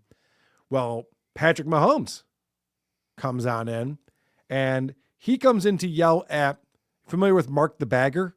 Mm-hmm. Yeah, Mark the Bagger has been a key whack packer on the show lately. He goes back a long ways, Bloodhound Gang and stuff like that. And I think he was with Bam Margera for a while, right? Wasn't he doing all this stuff with those guys? And so he's a big Eagles fan. He's a Philly guy. So they have an impression of Mark the Bagger yelling at an impression of Patrick Mahomes. All right, thank you, Sarah Silverman. Oh, that's the wrong clip. Yeah, I believe that'll be Patrick Mahomes. Hey, Patrick, tough loss yesterday, huh? It was probably humiliating. Yeah, Howard. I mean, it fucking sucked, but I mean, when you're there 3 years in a row, what can you do, man? We won the last two. I don't know what you want from me. The Beggy Monster? That's supposed to be Patrick Mahomes? Okay. Right. Well, here's Mark the Bagger impression to argue with. Fuck you! Fuck you, Mahomes! Hey! You fucking ain't shit! You didn't even fucking run the ball, you pussy, you piece of shit! Fuck you! No. Mark, fuck you, man. You used to love me over the summer, man. I had a phone call with you. Why don't you go fuck yourself? ELRSIGK! Yeah. Why don't you wipe that shit off your mouth from Nick Sirianni's ass? Huh? How about you do that? So this is like 5 minutes into the show after the Super Bowl, and this is what they're doing so far is an impression of a whack packer and a bad impression of Patrick Mahomes screaming at each other about childish nonsense. When we've gotten so far removed from the things that people liked on the Stern Show, like the whack packers, that we're now just doing impressions of whack packers, like isn't that crazy? That's really, really dark. It's not entertainment. And why do they all sound like that weird Kennedy impression? Everybody sounds like that. The reason why this came to be, because Howard alludes to this at the beginning of the show, whoever does that impression, I don't know the staff very well these days, whoever does that impression, I guess, was entertaining Howard when he first, before they started the show. I was going to say when he got to the studio. Never mind. Before they started the show and they're checking the mics and stuff, he was going, yeah, this is my impression of Mark the Bagger watching the game last night. And I was like, oh, that's great. We got to do that on the show.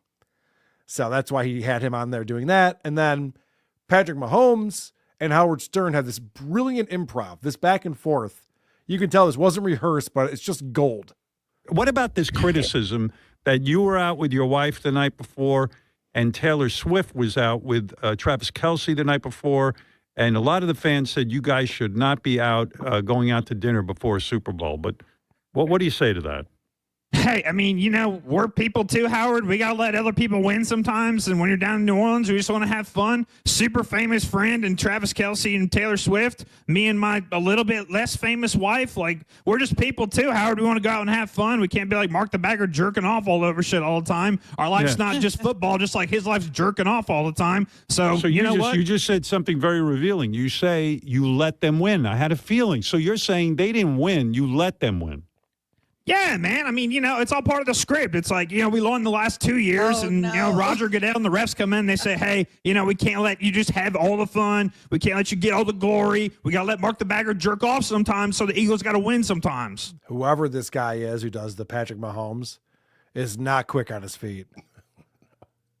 He's just repeating stuff that's already been kind of set up. Like, well, Mark the Bagger jerks off a lot and he's an Eagles fan, right? Is that a joke? Like, those were the two prompts. Like, okay, so you went out the night before? Yeah, we let the other team win. Huh? Okay. It's like there's a script and someone deviated from it, but someone was also told you can't deviate from the script, so the person didn't know what to do, but keep repeating what's in there so he doesn't get fired. It's many things. Comedy is not one of them. Well, the problem with this portion of the show is that the real Mark the Bagger then calls in, and Mark the Bagger doesn't know about the script. So Patrick Mahomes, the guy playing Patrick Mahomes, is trying to get this shit talking back and forth going with Mark the Bagger, because I assume him and the Mark the Bagger impression were going to do this. And now they have the real Mark the Bagger. It'd be dumb for him to be arguing with the fake one. So listen to how hard he's trying to make this happen. He's trying to manufacture this. Mark, yeah, come on, Mark, give me something. Like, fight back a little bit. I'm out here talking to you, and you're not going to say shit. No, you and Kelsey stopped last night, man. Our defense kicked your ass. Mark. Yeah, give me more. Come on, Mark. Mark, explain to me. We Mark. really took a big dump on your ass, dude. Yeah, you'd like to take a big dump on my ass, wouldn't you? Come on, hurt me a little bit. I want to feel something. Yeah, I want to take a big shit on you, Patrick Mahomes. Mark. Yeah, make fun of my voice, too. Come on, we got weird voices. Make fun of it. Mark. Yeah, your voice sucks worse than mine, you shithead. Yeah, come on, man. Keep it going. Let's go. Hey, Mark, tell me I'm a Kermit the Frog sounding ass little bitch. Come on, say it. It stinks. Oh, wow. That really is what was in the script. So he had comebacks for your voice sucks. You sound like Kermit. So he's like, hey, tell me I sound like Kermit. Tell me my voice sucks. I'm going to tell you your voice sucks too. That is so painful. I didn't pick up on that the first time. I was just like, oh, these guys just think at this. But you're right. There's a script involved, and Mark the Bagger has not been read in. Nobody know how to be. What is Howard doing? He just keeps saying, Mark. Like, what's he doing? He doesn't know what to do with Rob. Rob! Pause it, Rob! Yeah, Pause it. that's what it sounded like. Oh, no. I've never seen him so out of control. Wow. Like, why not just stop? Why not just put that to an end? And Howard leaves Mark the Bagger on way too long. And it used to be really funny when Wendy'd be on there and it'd be like, and then, Wendy, did you poop your diaper? Yes. And then, did you pull your diaper off and smell it? Yes. And like, he would give you the scenario and Wendy would agree with everything. With Mark the Bagger, he's like, so what'd you do, jerk off? Oh, yeah, I jerked off. And then after they wanted you to jerk off again, oh, yeah, I jerked off again. I was like, all right, we get it. Fuck, enough. I mean, this is the thing that's so weird about Howard, is that there's the interviews he does with Lady Gaga or whoever the fuck I don't give a shit about, Cher or whatever.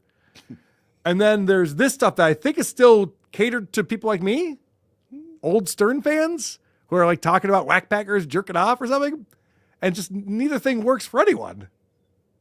It's either that or it's to give the people listening that are new listeners that listen to this kind of celebrity breakfast show a taste of what it used to be like, so they can say, yeah, they listen to this R-rated show, to just, make them feel like they're a part of something. Because that's why they must think it's cool if you're older and you're like, I'm now listening to Howard Stern and I'm listening to rap or whatever it is. Right.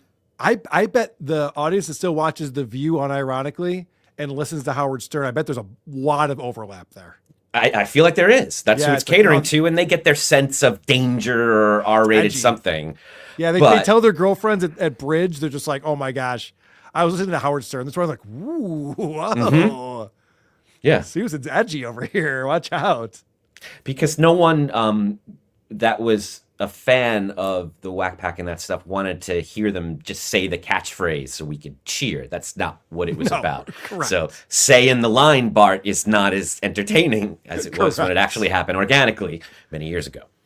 All right, this is more of their dumb fight. You can hear even Howard's like, okay, this is enough. Will you go to the Eagles parade? Yeah, I'm going to take Mahomes with me, and I'm going to take a big shit on his ass. Yeah, but we'll bring all the toilet paper because I'm going to take a big shit on your book, Mark. So bring the toilet paper, bud.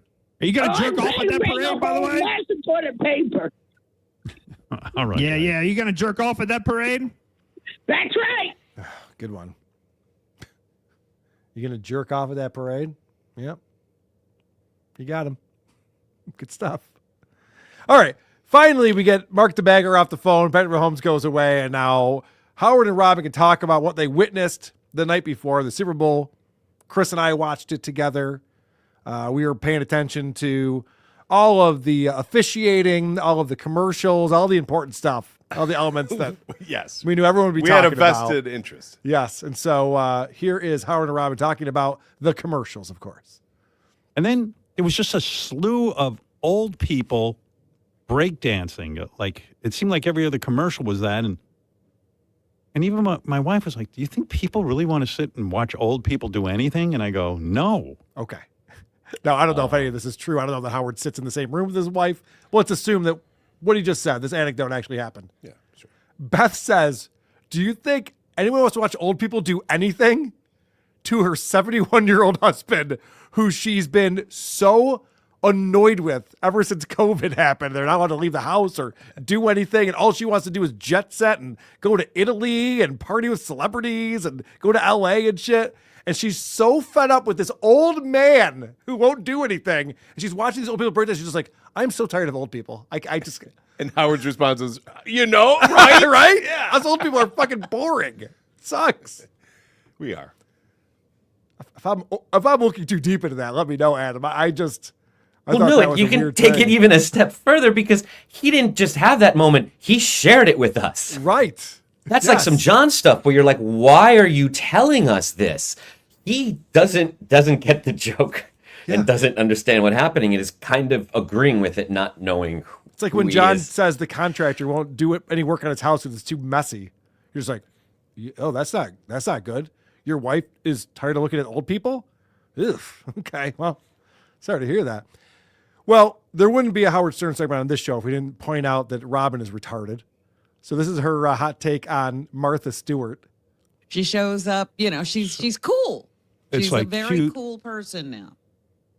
But it's like, so in other words, it's like cute and funny to see her with Snoop Dogg and to think that all the brothers are down with her. But the reality is they're probably not down with her. It's like fake street cred. They're kind of making fun of her and digging her at the same time. Well, Robin, you just said nothing. Martha Stewart's cool now with the black community. Is she? Nah, I think they're clowning her. Okay. I'm not sure which thing that is. Also, Snoop Dogg. Are we all done with Snoop Dogg yet? Who is still interested in seeing Snoop Dogg anywhere? It's overexposed. It's enough already. He had some good songs in the early 90s. I agree. It's okay, enough. Howard thinks he's cool. I know. It's like, oh, that's street cred right there. Snoop Dogg? The guy's like 58 years old. What do you mean? He's more of a mascot now than Right. anything else. Yeah, he's Not like a musician. Slash. He's like, there's a Snoop Dogg in every mall. Mm-hmm. All right. So then, and this might get my channel struck, but I had to play this part because they're talking about that commercial where Seal, the singer, his face is on a seal. We all enjoyed that at our house. We were thinking that was pretty cool, and Howard enjoyed it as well. And then Robin shows how stupid she actually is. And I love this too because she's very confident until she's not.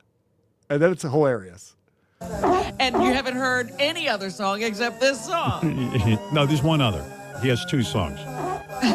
He has this song, whatever this is called, and there's a Rose second on a one. Bridge. Rose on a Thorn? No, Bridge. Is it Rose on a Bridge? Are you sure? Nope. Rose on... Adam, is it Rose on a Thorn or is it Rose on a Bridge? Or Nope.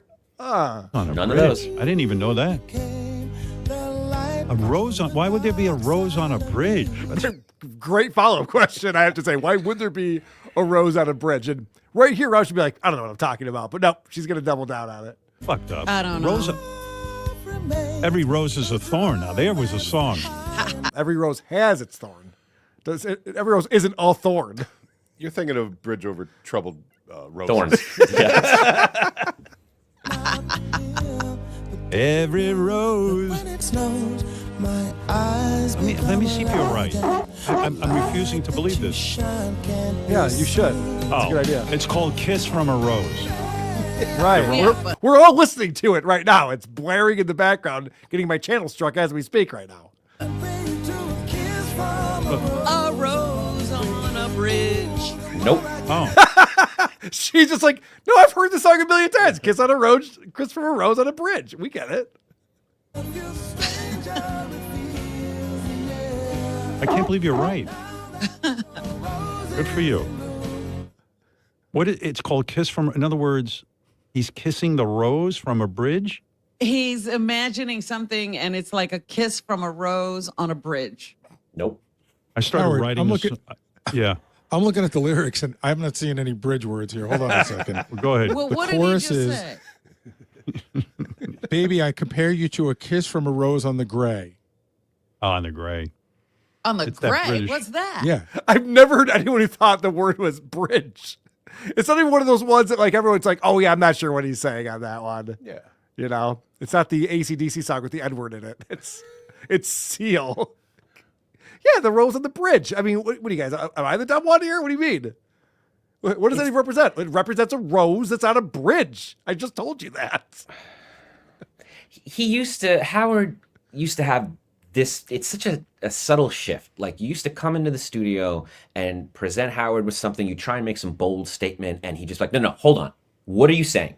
And Right. he'd go over every word to just show you that you can't get away with anything in front of him. You can't just go in and make some statement or accuse someone of something without him finding out where you're coming from, what your motives are, what's really happening. He didn't accept anything at face value. He wanted to form his opinion. And he thinks that's what he's doing now. But unfortunately, it just sounds like an old man who actually doesn't know what's happening. They're like, here, Seal song. Huh? What? Hold on. What are you talking about? Nah. What's that? It's a song? Where? What? Oh, it's not like he's, piercing through us. It's like he's genuinely confused and trying to get his bearings. And unfortunately, those bearings are never found. He never lands on Right. something. He just kind of grasps it as much as he can and then just moves on because he's not interested. Well, and Robin is doing him zero favors here. I'm sorry, but we're getting rid of DEI now. This is meritocracy. This is Trump's America. Robin can't even read the fucking news. She hasn't done it in 5 years. And she's also confusing things like the word gray and the word bridge and talking about these things. And she's like, oh, the other song he has. We're listening to the song. She thinks it's crazy that she still has a job on the radio. It's embarrassing. It must be stressful to be that bad at your job like Robin is. Good news is no one's listening. No one even knows what's happening if we were playing on WTP right now. Only correspondent Mike. Thank you, Mike. Right. Yes. Thank you, Mike, for that. So this is more of how dumb Robin is. They're talking about the Doritos commercial that everyone enjoyed. You got to sell a whole lot of Doritos to get an $8 million commercial. Good You Lord. must have already sold a whole lot of Doritos. Yeah. I'm like, wow. And Doritos are incredibly popular. I have no idea why. She has no idea why Doritos are popular. I know that Robin's vegan and she's a health nut and she's got all these things she's doing, but she has no idea why Doritos are popular. Maybe because they're a delicious snack. Did you ever run through your mind maybe when you were trying to figure out like why these Doritos things are spending all this money on Super Bowl ads? Nope. All right, fair enough. So you saw the ad where Seal was a seal. Did you watch Super Bowl, Adam? I did see. It was a fun commercial, right? Mm-hmm. So Howard has a whole staff of writers. And I guarantee this was pre-written for him because he's like, I got an idea. If SiriusXM ever does a Super Bowl commercial, and not they have $8 million, but if they did, and they were going to do a commercial. Oh, I should mention real quick. I don't know if I talked about it on this show, but my buddy Mike Boudet from Sword and Scale sent me over an article about the earnings report for SiriusXM, and they did an entire earnings report that never mentioned Howard's name. That is damning. They're moving on. They talked about Caller Daddy. They talked about Smartless and increases in podcasting revenue streams and dynamic ads and all that kind of stuff. Howard was not even brought up. The highest paid employee by far. And, the marquee name for satellite radio. So I don't think they're going to be advertising on the Super Bowl, but Howard's got an idea for what the commercial could be. And I'm guessing this is a lot of writers noodling this one overnight. In our commercial, instead of just seal turning into a seal, we have Lance Bass turns into a bass, Sheryl Crow turns into a crow, Tony Hawk turns into a hawk, and at the end, Wolf Blitzer turns into a wolf, and Robin, you turn into a big-breasted Robin. Good. And then for no reason at all, Dick Van Dyke turns into a giant penis. Like, because he's a dick. Right. I mean, not a dick, but a dick. I don't know. His name is Dick, yes. Anyway. And then John Mellencamp could turn into a cougar. Because he's Johnny Cougar. He used to be, anyway. Right. Fucking thing sucks. You got any more examples of people who have names that are all solid? What is Larry Bird doing? What's he going to do at this commercial? Can't do anything with that. It's like how Mormons can't drink coffee, so they've become obsessed with soda. And that's like, is that true? I didn't even know that. Yeah, and there's like soda shops where they mix the flavors, and they get it in the morning too, because they get high on the sugar instead of the caffeine, because that's clearly what God wants. But this show is like that. It's like that. It's like, we can't have coffee, but I'm listening to something that's just a little forbidden, or a little, he said dick, and I had to lower the radio. It's not the show it was. It's definitely for, I think, those kind of people that maybe get a thrill from hearing that, like Mormons. Dick Van Dyke could be Dick Van Dyke could be a penis. Wow. Shocking. To set it up like 6 times when we know what the joke is after the first one. I know, right? And then Wolf Blitzer, guess what he's going to be? What? A wolf, Howard? Get at it. Yeah, right. Can you imagine? You got me. You got me. Nuts right there? I thought he turned into a blitzer. All right. I do have some amazing Lisa Boswell clips coming on from that reality show. Stuttering John stand-up is still on the way. Your voicemails. But first, I want to thank you for supporting us on supertip.gg/WATP. Colin Madden, $5 says, just sunk family's entire savings into Fartcoin and Luckin Coffee. Fingers crossed. Good luck with that. I'm sure Haley Welch would tell you that's a smart move, smart investment. This is a good idea. Jay Wolfenstein says, can we get Adam Busch on Super Tips? Not that I want to make him say whatever I want or anything. Really, I swear.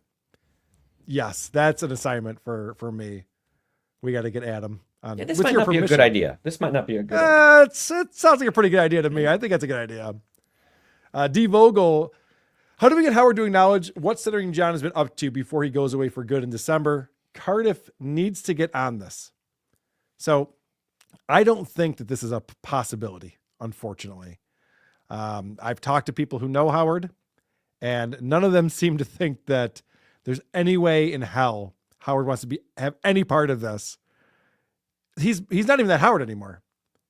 I don't think he would talk about Stuttering John to friends and family in a normal conversation. He wants nothing to do with that world at all. He's moved on. He's a different person on it.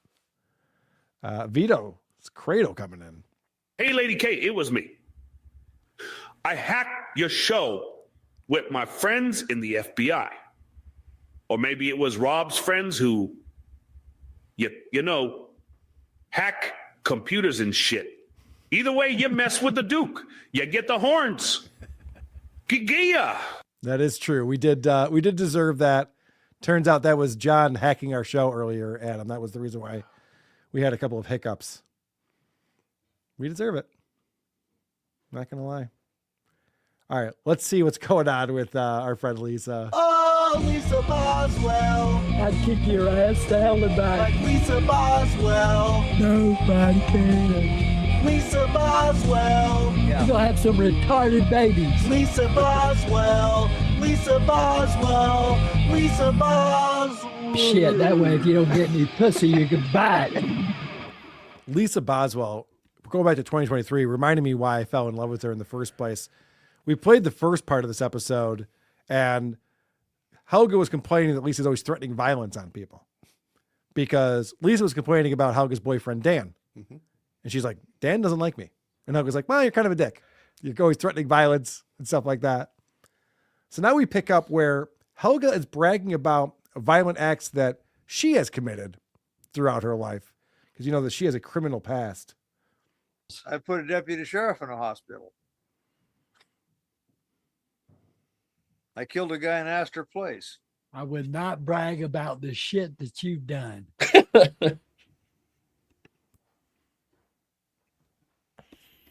It took 8 guys to pull me off one of my college roommates. It would have taken me one person to pull you off. I'd have kicked your ass. So I just love that Lisa's a very frail woman at this point in her life, but she still feels like that tough guy drummer for Eddie Money, or what was she back in the day? I forgot about that. I forgot about that too until just now. So she feels like she could take on the world and beat everyone up. She doesn't want to hear these war stories from Helga and how tough that Helga used to be when Helga was Bruce or whatever Helga used to be. And she's not putting up with it. Shut the fuck up. That's a nice little ISO for us. All right. She's complaining about Dan. This is Helga's boyfriend that they live with in this house. And apparently Dan is annoying, especially at nighttime. You know what? Last night I went to bed about 8 o'clock. Had to get up and go to the bathroom. I guess it was about 11 o'clock. And I heard this la la la la la la la la la la la la la la la. What? He was screaming his fucking head off. About what? Nothing. About Nothing. Remember, Nothing. All right. So apparently Dan's being disruptive in the nighttime, and that's bothering Lisa. Now, Helga and Dan lived in this house. They brought Lisa in as a favor because Lisa was homeless. And now Lisa's complaining about a roommate, and Helga's just like, yeah, well, you know, we're kind of doing you a favor here. So maybe if you could just try to get along, that would be helpful for me because I'm your friend who brought you in, and that's my boyfriend. And, you know, we're just trying to figure this out. But Lisa has nothing good to say about Dan. I'd really like to say something favorable, but I don't have anything favorable to say. How's that for reality? You're just jealous. Yeah, I'm just jealous. Just jealous. Because now you're not getting all the attention. I don't want any attention. I just want whatever's fair. I just want you, and I just want everyone else to be able to live here in harmony. In harmony. I can't live in harmony for that loud ass motherfucker who almost smacked the fuck out of if he doesn't shut his mouth. Yes, Lisa. She's like, I'm the peacekeeper here, and I will beat the fuck out of that asshole. Like, whoa, whoa, whoa. And Dan's a big dude. Yeah, oh yeah, we met Dan. He was at DevilCon too. He came along with Helga. So I wouldn't mess with any of these people, really. I love the way, I forgot how much I loved Lisa because we didn't play her for a little while because they changed their show format and then they got nuked and their channel got removed. But Lisa moves like one of my favorite commercials from the Super Bowl was that Coors Light commercial with the sloths. Because sloths are hilarious. I'm sorry. I'm just going to throw it out there. I think sloths are very funny. Especially at the end when they chucks the beer to the sloth. He doesn't get his arm up in time, just smashes behind him. I have to admit, we like that. We all laughed at that. That's I just can't Lisa... believe that John came up with that. I know that was John's ad from the ad agency. But Lisa moves so slowly. Like Helga will be like, "Oh, Dan's a good guy." She's just big.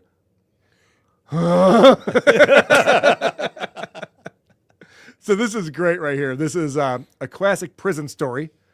Lisa will tell prison stories from time to time because Lisa was, I'll just remind everyone the story of Lisa Boswell. Lisa was a man, was breaking into people's homes, I think up to 20 different homes, and stealing panties out of drawers and then jerking off with the panties, like either in the home or on the street. I'm not. The pillowcase burglar or something Yeah, like that. you're right. Yeah, it was dubbed something like that. It's a tale as old as time. And then, all been there. Whoever Lisa was back then was thrown in the slammer, I think for life or something like that. So he was transitioning to become a woman, but was in a man's prison. And that did not go well. But these stories are amazing. So when I was in prison, I had a guy named Freddie Glover that shot me in the shoulder with a nail gun. I got pissed at him. I wouldn't do that. So I pulled his fucking eyes out. Yeah, I wouldn't do that. She pulled his fucking eyes out. We're letting you out on good behavior and the fact that everyone's scared of you.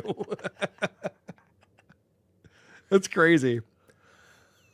So now we have a confession, and this is what makes me feel for Lisa, because I do love Lisa. I think as a personality, she's dynamite. I don't like to hear stuff like this. Day before yesterday. I've taken an oath of non. Shut up. Day before yesterday. I was close to suicide. I'll tell you the truth. Oh no. I was close to suicide. Well, I don't blame you for being close to suicide. You're horribly homesick. Your leg was killing you. And you didn't feel you're getting the attention you deserved. It hasn't got anything to do with attention. Can you imagine? She's like, yeah, I was thinking about going to Greenland. And Helga there's like, yeah, I don't blame you. If I were you, that's what I would do too. Like, not like, no. Come on. There's so much to live for. We're going to make this right. We're going to make things better. I'm surprised you haven't done it sooner. Right. Yeah. Just like, yeah, TikTok. Lisa, I want to be out of misery. Come on. Because you're not paying the bills. You're just adding to them. So, well, let's find out why she's so upset. She interrupts Helga on this one. And this is actually hilarious. Because I listened to you. I listened to you. Wait a minute. I listened to you. I would have never closeted. Your boyfriend has never listened to you. He's too busy sticking his goddamn phone in your face going, look, dear. Well, he's finding things that are funny that I can use for material. She interrupts Helga to say that she listens to her. Well, at that point, I'm like, shut up! I'm the one who listens to you in this household. Yeah. That's impressive. Even by Lisa standards, that's next level right there. I'm always fascinated by people that like really take the time to dress and look and present themselves a very specific way that matters to them. They want to sound good. They got mics. They wired those mics into, some kind of preamp and then put that into the computer and checked it and routed the audio. And then they said, now where should we stream this podcast from? I don't know, an open window full of laundry? Okay, great. Yeah, let's just do that. Let's make it sound good and make it look the worst it possibly could. I'm gonna have to guess that this is the best room in the house right now. Yeah, they're hoarders. There's, from what I've heard, there's cockroaches everywhere. It's disgusting in there. This is the nicest looking wall they have, and the reason why is because they can afford an air conditioning unit. They're showing that off right now. They're like, see what we got over here? A little AC. Suck it. You can't close the window? You can't just close it? And the blind could come down, yeah. There's like a burlap sack in front of the air conditioner just in case it's on to make sure that none of the air gets to them. It's their best burlap sack, Adam. There's actually a roll of paper towels prominent in the screen closer to us than them. That's like the universal sign. What's your point, Adam? I don't understand why you're even My talking point is you about had to reach off screen to grab that. All right. Fair enough. You got me Now there. show me the oil. I have a magic mind. There you go. All right, so this is a huge pregnant pause. And I don't have to tell Adam this. I know that he'll be patient, but we all have to be patient because there's a great payoff on this one. He's finding things that he likes. Yeah. He doesn't give a shit about you. Yeah, he does. He spoils me rotten.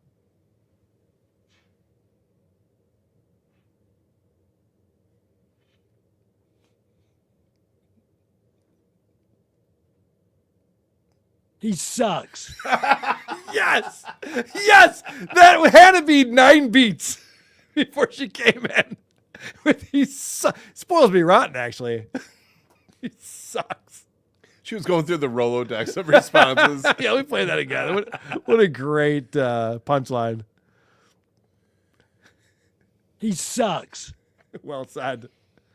Now, because Lisa says that Helga's boyfriend sucks, she's got to turn this into sexual talk. Which, well, if there's children around, please cover their eyes and ears for this one. Yeah, he's pretty good. And I don't mean the good way, Helga. But he does in a good He way. sucks. He does in a good way.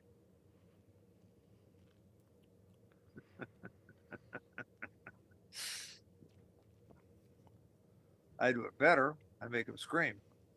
Ugh. Gross. Good response. Gross. I don't want to hear about Helga giving oral sex to Dan. Ever, Chris. Dude. Good thing we haven't eaten in a while. Oh. Holy shit. That's not great. But Helga's saying that he sucks, but I thought her penis didn't work and she had it tucked between her butt cheeks. Right. So is he pulling that out of there with his tongue? Or all right. Maybe I'm going. Now, let's find out. We're going to get to the root of why Lisa's in such a bad mood and why she was thinking about going to Greenland a couple days ago. What is going on? Why is she so upset? You look like grandma. Day before yesterday, I'm sitting there going to myself, I really don't know if I've done the right thing. When you're a lady of a certain age, you can do anything you want to, and nobody's going to call you on it. Yeah, but the point being, Helga, that I love women. Yeah, you know, there's nothing wrong with that. yeah, but There's nothing stronger than love between two lesbians. It's a beautiful thing to behold. yeah, is there? So what's happening here is that Lisa Boswell is really into chicks. Mm-hmm. I mean, to the point where breaking into houses to steal panties. Very into chicks. And then transitioned into a woman, and now those chicks that he was into are not into her. And there's like a second guessing thing going on. Like, did I make the right decision here? Because I really just kind of want to bang a chick. And now it's never going to happen again. It's really not a good situation. And Helga's the optimist. Like, oh yeah, you'll find a lesbian. You'll be fine. But I think Lisa's realizing like, oh, this is kind of the end of the road for me. And so we're going to hear about the importance of a relationship according to Helga. You find somebody that you have a lot in common with, and somebody that makes you laugh, tickles your fancy. You see if they're going to be a good sex partner, and then life gets good. Life gets great. Okay. So this is what Lisa is missing out on. She doesn't have a partner. She's not getting sex anymore. And she's jealous of Dan and all the amazing hot sex they're having. She's probably hearing it through the wall. Stop it. I'm sorry, Chris. I'll stop. So at this point, and this is one of the things I used to love about Lisa, is Helga could go all day. And Lisa's just like 20 minutes in, like, all right, it's time to wrap it up. And you On plan. that You note, plan. it's about time to wrap it up. I'd like to remind you to subscribe to our YouTube channel and like us. Like us. It doesn't cost a dime. Not a thing. When you see that reality show, like us. Like it. Now, if you're Don't be like Helga. I was going to say she's being passive aggressive, but nope. Just came right out. They were arguing about that earlier in the episode. Right. That's how this began. Helga not liking her post on Facebook. Who was holding on to this teacup like she would fall apart if she let go of it. Uh-huh. She never took a sip of it. And then as soon as the show was wrapping up, she put it down like she could finally let go of that. It's a prop like the dog in Rob's lap. It's just That's right. This part is of the showbiz. show. Elements of showbiz I just don't understand. right. You'll get there. Adam. So Helga keeps talking because she can't stop. And they actually end up ending things, getting into politics, because Helga says, this is back to 2023. And so Helga's like, by the way, the government might shut down because these MAGA people are telling Republicans not to vote on the new budget. We have to worry about that. And then Lisa remembers, oh, yeah, that's right. I also hate Trump, not just Dan, also Trump. This is part of the MAGA crowds trying to get Trump back in office. Holy shit. My brother supports Trump. I won't even talk to him now. I can't stand him. You got Either one of them.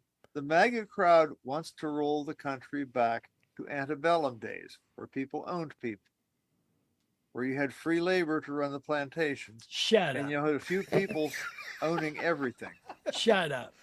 We'll see you later. Yeah. Anyway, we love you. Smoke them if you got them. I'm Bye-bye. pissed. Of course you're pissed. You're always pissed. That's literally how it ends. That's awesome. That was the very last moments of this episode. Wow. Shut up. I'm pissed. I don't know whose side she's on. You're so confused by that. Oh, fantastic. We love you, Lisa. And I'm looking forward to going back to more of those older episodes because, like I said, I found them on Vimeo. They've been wiped off of YouTube, but they used to put some of their old shows on Vimeo. So I'm going back and finding those. And we'll continue to report back. Adam, you mentioned on this show, well, no, I think you mentioned to me in private a week or two ago that you wanted to talk about Stuttering John's stand-up when he was in St. Petersburg, Florida, and he got on this gig in this backyard of this bar or something like that. And so I wanted to pull some clips from that. Obviously, we did play the new chunk that he had where he was talking about his wife giving birth to Oscar on New Year's Day. That really messed up his New Year's Eve party with the Kardashians. But I wanted to talk more about what was going on with that stand-up set. Bloody ass. Can I get a little sympathy? Because I got a bloody ass. I'm bleeding generously. Because I got a bloody ass. Now, let me just remind you what this looked like. This is a view of the live show, the backyard stage there, and a couple chairs set up, a picnic table. This is what the people who went to see this comedy show were presented with. Typical comedy club. Yeah, classic sure. image. Yeah. Yep. And so the brick wall and everything. It's like Evening at the Improv in 1989. Look at that. That's comedy. And John comes up and starts off. Now he has to give his credits, but there's self-deprecation, and you'll hear the audience is with him. When John starts this stand-up show, the audience wants to like him. And we've talked about this before. When you go to see a show, people want to have a good time. They want to think they made a good decision for their entertainment that night. They're hoping to enjoy it. They're not like assholes like us going to see Joe Matarese. They're actually, people are just like, all right, I'll give this person a chance. Let's see what's going on. And you can hear it here. People are enjoying it. He also has a leg up above everyone. And this is why comics are a little bitter about people like John, because they have to just be funny. When they're like, here's Steve Smith, they have to sell this. John gets name recognition, used to have facial recognition and credits so that they're already excited. When somebody's in some small town like that and they go from Howard Stern and The Tonight Show and, oh, okay, they're ready. You have them. So you have built up goodwill that other people don't get. Let's see what he does with it. All right, thank you, Sarah Silverman. And, is this a cup holder? Yeah. Beautiful. It is now. All right, I'm Danish, so how about everybody give me a big skål? Skål! Yes. I went from the Howard Stern Show for 15 years to be the announcer and staff writer on The Tonight Show for 10 years. 1 year. And now I'm performing in some shithole backyard. I don't want to say that my career has gone badly, but the other night I was in an Uber and I was driving. Okay. So far, I've heard a lot of comics do this. How's my crew doing? I'm in a strip mall in Rochester, New York. Oh, yeah. It always gets a pop. It always works. I was driving Uber joke. I've told the story before. When we went and saw Florentine, we were talking to him before the show. He decided to do that joke, and it actually got a really good reaction. Just like, I didn't write that. He felt bad immediately doing it, but it works. That was good. And he's got the people there going, all right, they're giving him the benefit of the doubt. He's doing a new thing. He's trying to make Skull a thing. He thinks that like the podcast that works. People can't wait for the Skull. So throughout the set, he's trying to get this going. And in the first one, people are like, Skull, all right, yeah, he's Danish, right. It's also a rare moment of self-deprecation. He doesn't normally do that, but I'm this big guy, and now I'm doing this. Okay, there's truth in that. So it's the reality we're all living in. It's a little funny. Yep. So far, so good. And then it kind of starts to fall off the rails here. Anyway, I am divorced. Please don't take me, honey. Oh, okay. I'm married. A lot of married people here. No, you're not. Yeah. My condolences. Wow. I'm divorced. Sees a camera out. No, don't take me. Anyway, I'm married. Oh, you've lost everyone immediately. Like, wait, what is he? What are we? What's the thing that we're thinking happened here? Skull! So he's already losing people. He's already lost the thread of what he's trying to do. And so he does, some of the stuff that we've heard him do before.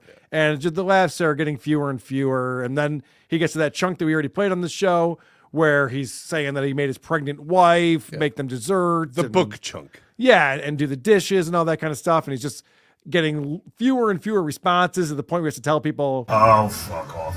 Because there's groaning going on. No one thinks it's funny. So I'm going to pick up from after that chunk. Okay. And John's talking about how hard it is to get laid when you have kids. And if John could just modernize his act a little bit, he doesn't think to himself like, oh, no one can relate to this. Yeah. And it's always hard having sex with your wife when, like when you got 3 kids all kind of running around, It's hard to get in the mood when you hear from the other room, SpongeBob SquarePants. So one time so my wife took the kids shopping. I'm like, all right, a little alone time for daddy. So I go, all right. So I order a little porn on DirecTV, which, by the way, is $19.99 or whatever. Which, come on, I'm usually done by the credits, So I order the porn. And then, I finish, I turn it off, I forget about it. So my wife takes the kids and they're all gonna watch Toy Story 3. She turns the TV on, up comes the porn time. Then my kid comes up to me, Daddy, what's an anal whore? I said, certainly not your mom. If she were, you wouldn't be here. And he tried to help that one along. He tried to just, am I right, guys? Huh? So he ordered porn on DirecTV. Yeah, let's break this down. Can you just say you pulled out the tablet and you pulled up porn on your iPad and then your mom, the wife comes home? And I donated the iPad. That's right. I forgot. You donated the iPad. My bad. Why is he talking about ordering porn from DirecTV? Is it possible that he hasn't really been around his kids while technology has advanced? So he doesn't have these experiences of sharing an iPad with the kids or sharing a laptop. That's the only, so he doesn't even know how to refer to that. He wouldn't know how to modernize it because he doesn't have any context for it. That's porn really is free, weird too. Like, get rid of that whole 1999 thing. No one can relate to that. Stupid. Right. Unless you're in a hotel. I mean, even then, it doesn't make any sense. Yeah, it's not a thing. You know what I mean? Like, no one's doing that. It's so stupid. And then the SpongeBob SquarePants, no one laughed at because that was a show that was popular in the 90s, early aughts, maybe. Is that?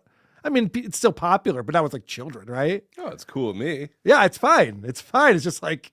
That's why he's got to order the porn so that joke can stay in there and still be chronologically correct. He also has no sense of this voice that's delivering these jokes. He's acting like he sounds like Richie Rich or some smooth talking dad who has it together. When he says, honey, it just sounds evil. It just sounds dark. When he says that thing about like, that's why I didn't, anal, if your mom was more of an it just sounds like this mean, you know, character yelling at his kid saying, I wished you were never born. So it's hard to laugh at. You sound so angry and unhappy. Yeah, he's sinister.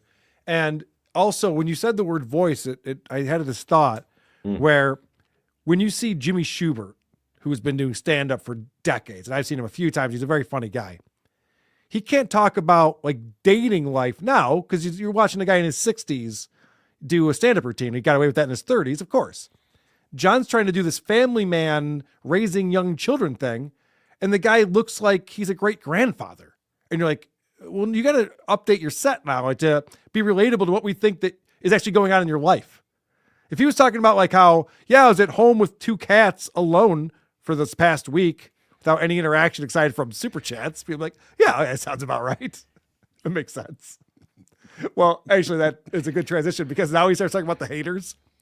This is the good part. I like this part. Yeah, this part's amazing. John can't help himself. Everything with him is the Dabbleverse. So he has to bring this up to this audience of people who had no idea John was going to be there. Except for the one person who recorded it, obviously. But everyone else is just there unassuming.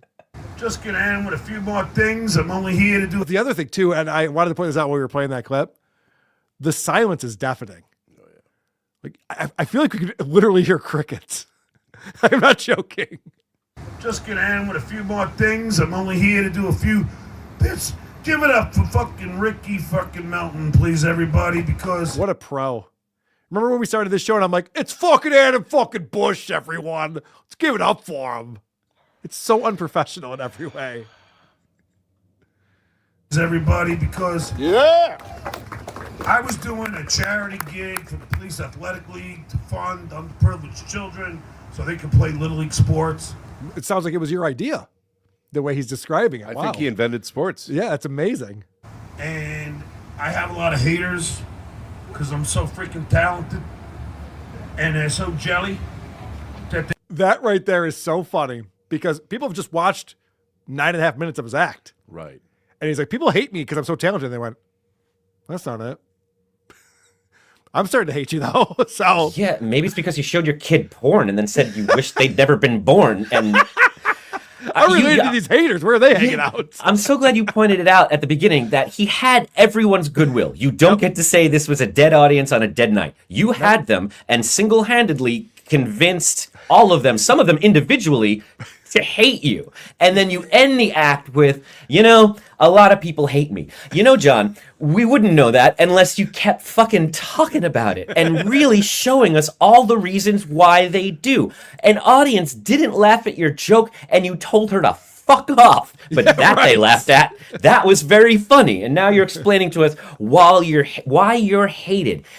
No one in that room listening to you talk believes they hate you because they're jelly. That they got me canceled, called the mayor, and Ricky, being the good guy that he is, called me and said, hey, John, come do my show. I'll pay you just because I feel bad. These guys are freaking bullying you. So I'm happy to be here, and I'm happy to be here in St. Petersburg. Come on, everybody, scale! Let's go. Wow. That was a weird diatribe to go off on. Mm-hmm. Just so you guys know, this guy did me a huge favor because people are calling the mayor and stuff like that. I was just trying to do a good thing for children. I have a feeling a bunch of those people, I don't know how many people are in the crowd, 12? 12 or so, yeah. Called the mayor? 6 of them have just entered the Dabbleverse to figure out why everyone hates his guts. I got a lot of haters. Could you imagine? I've seen countless stand-up comics. I can't imagine someone going up there like, so anyway, guys, a lot of people on the internet hate my guts. Let me tell you about that. Like what?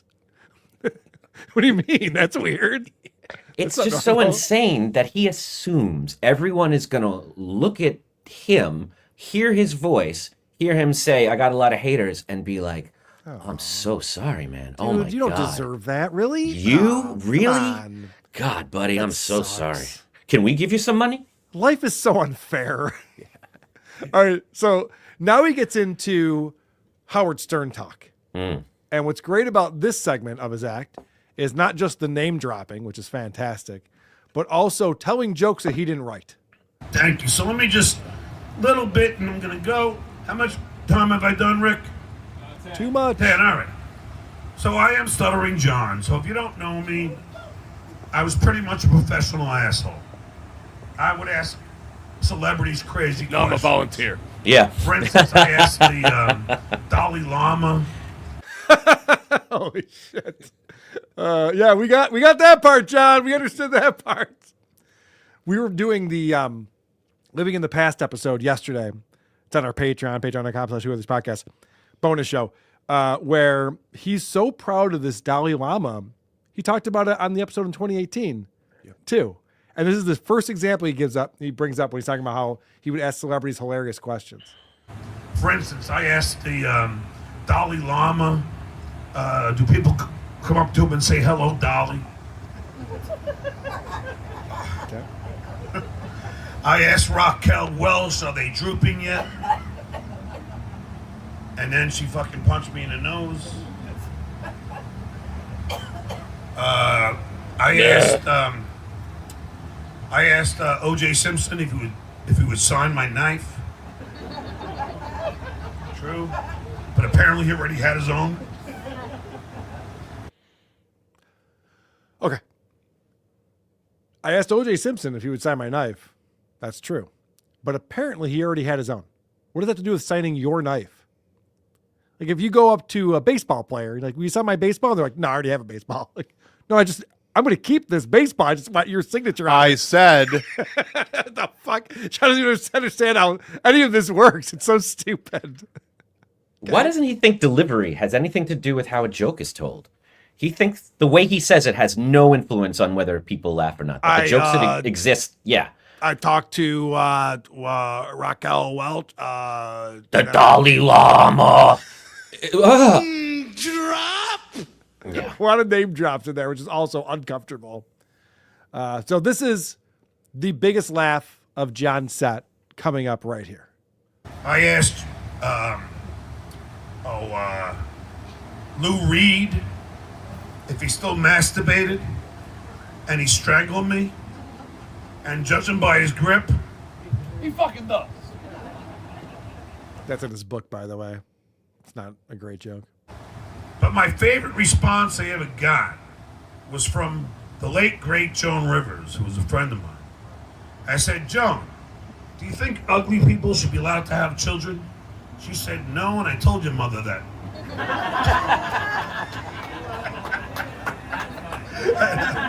It is. She was brilliant. Someone said that's funny. But, yeah. Multiple people were just like, holy shit, that's actually really funny. They were caught by surprise, Yeah, for yeah. sure. Yeah, Joan Rivers was actually very funny. Yeah, and off the cuff, too. Wow, yeah. I wish Joan Rivers was here. Yeah, me too. She's actually really funny. Biggest laugh he got the entire night was talking about what Joan Rivers said to him. You guys probably are thinking like, all right, well, John's bad at comedy, but at least he's not gross. You know, people always ask me, That's funny. you know, John, how did this whole stuttering thing get started? Hold on, I'm gonna sneeze. Look at the light.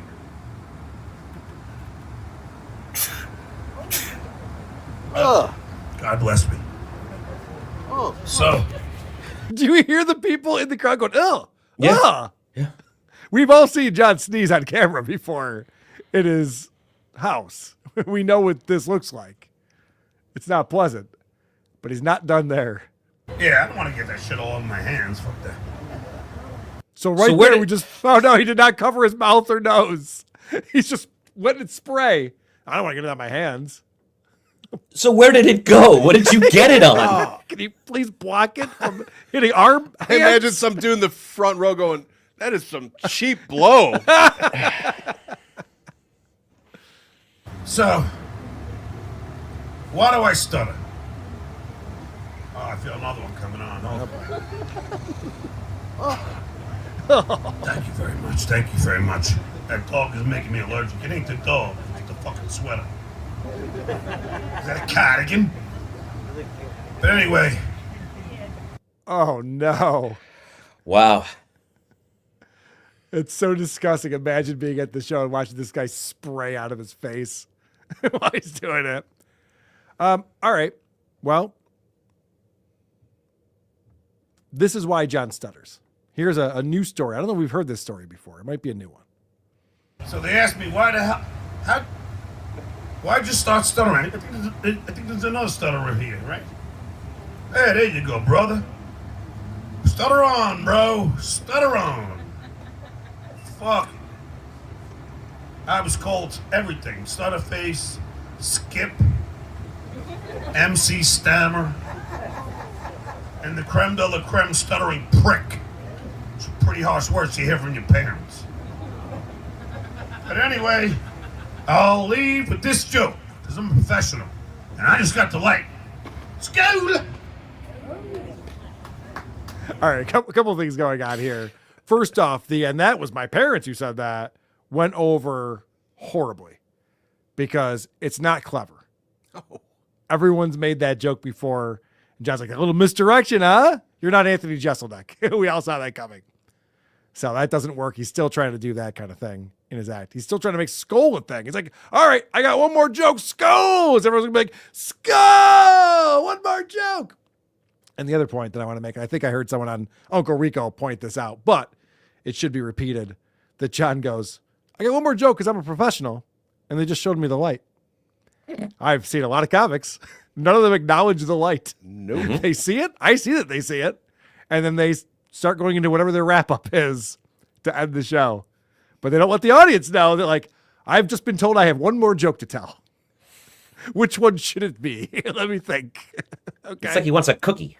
Yeah, wow, you are a pro, John. They shined a light at you, and that's when you knew that you should stop talking?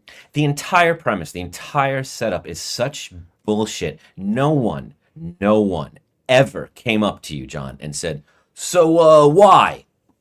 What's the deal with all this stuttering? People ask me all the time. Why all do I the time. stutter? Why do you... Yeah, I know you stutter, but why? That's not a thing that people say. What they do say is, why aren't you stuttering? Yes, we hear that a lot. Where did it go? It's like woke dad. People ask me all the time how I deal with this adversity. Mm. Like, no one asks you that. That's ridiculous. All right, the final joke. It's not the squeegee bit. Let's see what he goes out on. So anyway, people always ask me, John, why'd you start stuttering? And I always tell them, this is a true story. I had a horrible experience when I was younger. That's funny. I went outside with no underwear and a pair of slacks. And I got my penis caught in my zipper. Let's stop right there. He goes outside, no underwear and a pair of slacks, and then he gets his penis caught in the zipper. Outside. Right. Why did he say the go outside part? I don't know. Because that's not where you'd get your penis caught if you just went outside. Right. So you're pulling your pants on as you're outside. Otherwise, your penis is already in the pants. And my mom had to ice my penis and rip it out of the zipper. Do you know how traumatic that is for a 21-year-old? Thank you. You've been great. It was like he knows he stole it from that Ben Stiller movie. Yes. But if he puts it in the bathroom where it belongs, they'll know that. So he had to put it outside because that's his contribution to the This has nothing to do with Franks and Beans. I promise you that. This is just a penis and ice, and my mom was involved. That's all you need to know about this. I want to play the rest of this because it's so sad.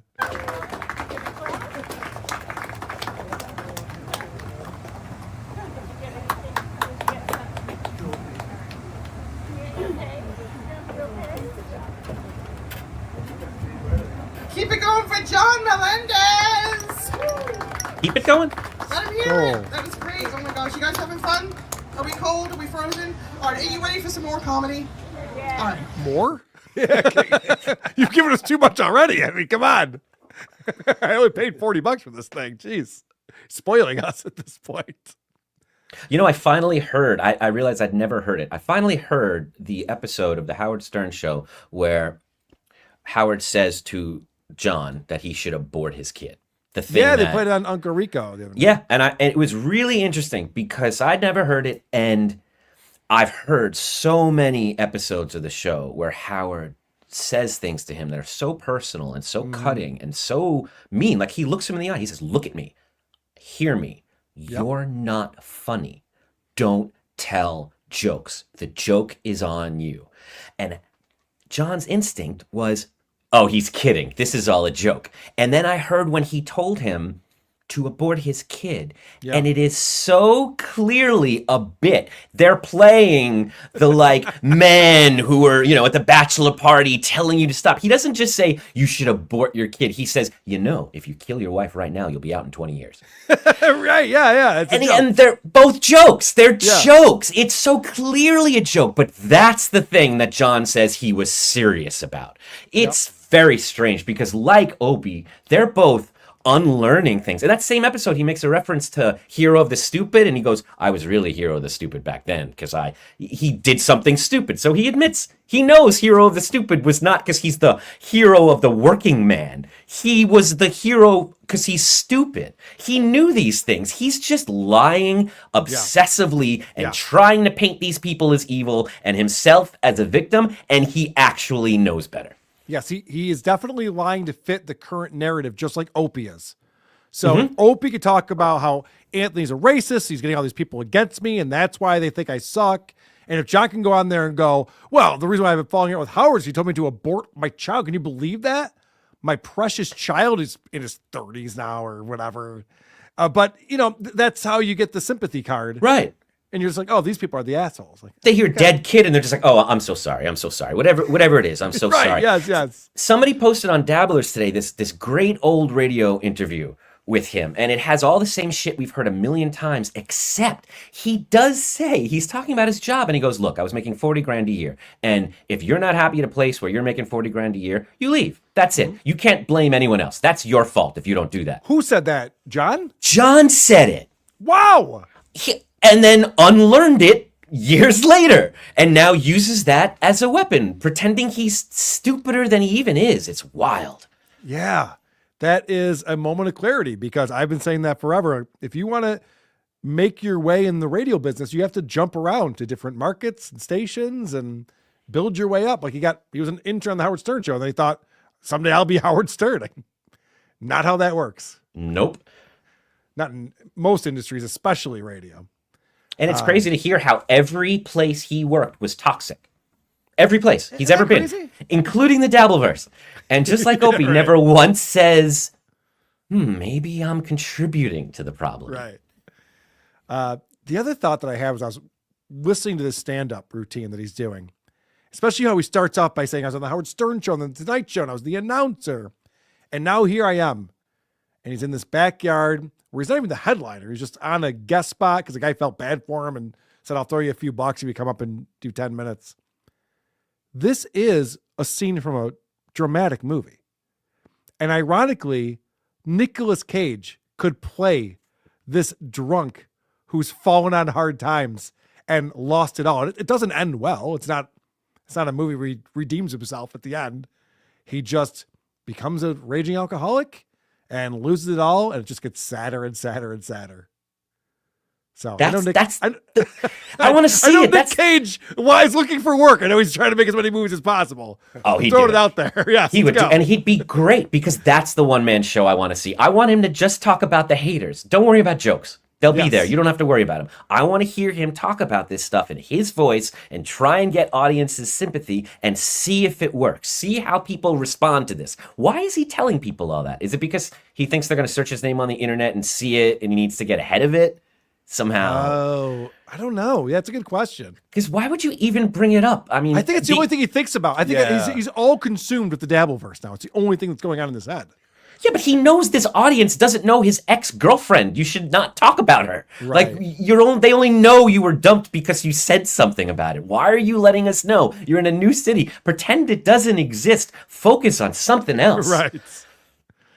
All right, we do have a super tip that came in from a Skinny Chad, who, by the way, is coming up in the voicemail segment.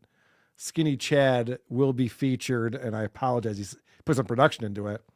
But supertip.gg/WATP, support the show and participate. We appreciate it.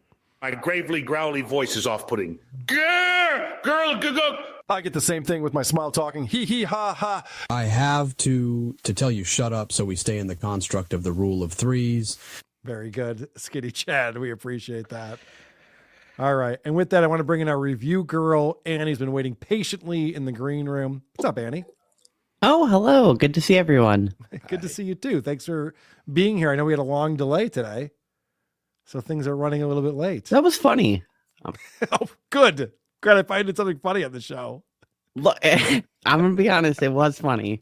That's fine. I understand. These things happen. Well, do we have any new reviews to check out? Yes, I have one coming in from Canada. The reviewer's name is Reading Reviews is Stupid. The title of the review is Wanted to Help the Rating. And it says... That was funny before when things messed up. Wait, what just happened? Yeah. Hey, Annie. Hi. Did Adam just join us late? Did I just lose my mind? Annie was frozen. Oh, I was hearing her the whole time. She was frozen for me. Oh, okay. All right, well, Andy, start over on that review. We have a review coming in from Canada. The reviewer's name is Reading Reviews is Stupid. Wanted to help the ratings, but not too much. So is that like a 3-star review then? Spot on. Yeah. It doesn't help at all. No, but you nailed it, Carl. It's wildly unhelpful. You know 3 when you hear it. God damn it. All right. Well, thank you for reviewing us wherever you review podcasts, Apple Podcasts, or wherever people go now, YouTube, wherever you can find us. Participate in the show. Helps the algorithm. We appreciate that. All right. As I mentioned, we got some voicemails starting with Skinny Chad Zumak coming in. I have not watched this yet. I'm just coming in to see what the deal is. This guy's a brilliant artist. Let's see what he's got for us. Your order has shipped. Thank you for your purchase of I, Burger Goblin, The Carl Chronicles by Carl Hamburger. This book is part of our Chompers Reading Corner literary program and was the #1 bestseller in the category of Carl's with Frosted Tips. All right. So we got a new book. Rochester's #1 bestseller, I, Burger Goblin. And let's see what this looks like. Thank you for your pre-order of The Hamburger Pants Saga, Volume 1, Adventure, One Club Foot at a Time. The first manga entry in the Chompers Reading Corner literary program. Follow the club-footed misadventures of Burger Goblin Carl and his friends, Tracker Andy, Looser Tightbox, and Pub Ducker Chris, as they explore the fabled Canoga Caves, home of the legendary cave troll, Stuttering John. Wow. Maybe this is great artwork, by the way. Maybe one day, Adam Busch, you can be one of these characters. Yeah, for those who can't see it, it is crazy accurate. Skin tone and everything. A little too accurate, if you ask me. Borderline offensive. Well, thank you very much for that, Skinny Chad. We always appreciate it. I'm going to play some voicemails. Before I do that, Annie, you have insanity.com, which is INSANNEITY.com. For all Absolutely. things You Annie. can check out everything I've been doing, and we just put out a new episode of the podcast today, so check it out. I had a false start, so I can't really laugh at you because I forgot. I went live, and it went live to my backup channel, but then I forgot to hit live to the actual main channel, so had a complete false start. What a loser, Annie. Wow, Right? you stink so bad. I can't believe you could do something like that. Wow, Very what unprofessional. a disaster. So unprofessional. What a loser. Up your game. Who would do something I'll never live like it down. that? Annie, do you have anything to promote tonight? Uh-oh. Did we freeze again? Or is he just fucking with me? Adam? I'm with you. All right, moving on to some voicemails. Hey, it's Scott from Cleveland again. I just want to follow up on that. I forgot to tell you. I started telling my mom about Stuttering John and all of his antics. You know, she's a longtime Stern fan. That's how I got to know it. And she just went on some unhinged rant about how Stuttering John was I hated him. He's an asshole. And it's safe to say that you're in good company. There's a lot of people that feel this way that never even knew about your podcast. And so I definitely sent her down the stream to check out your fine work. Thank you. Go fuck yourself. Stuttering John bringing families together. That's my interpretation of that. It's fantastic. Guy found out his mom also hated Stuttering John. They didn't even know about this program. Amazing. I love when hate brings people together. Me too. Yeah, the Chiefs really brought a lot of people They did, yes. This Super Bowl, a lot of people were happy that Jalen Hurts won for some reason. Hey, Carl, it's Leonard from Zimbabwe. I just listened to that Whitney Cummings episode. Jesus, that was really boring. I don't know how you guys know any of those people or could follow any of that. You may as well have just reviewed like an episode of Days of Our Lives and gone into all the characters and what this one said and who the fuck that one is. I just skipped that whole thing, Carl. Please don't do that again. It was just awful. First off, we're talking about Whitney Cummings and her super famous professional skateboarder boyfriend. It wasn't like I was introducing brand new characters to you. And there weren't that many people involved. It was the professional skateboarder, his ex-wife, and Whitney Cummings. It's not that hard to follow. It was a great episode. Keep up, people. Celebrities we're talking about. What's Boner Guy have to say? Go Bills.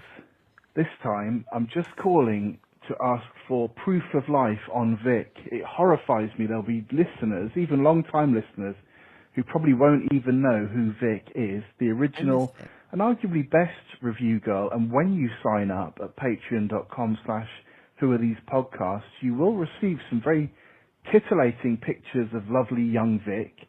And since she got married, she just completely dropped off the map.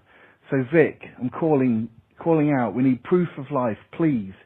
You could just, I don't know, send something really innocuous, maybe like a picture of your foot into Carl to share with us, open toe or barefoot, please.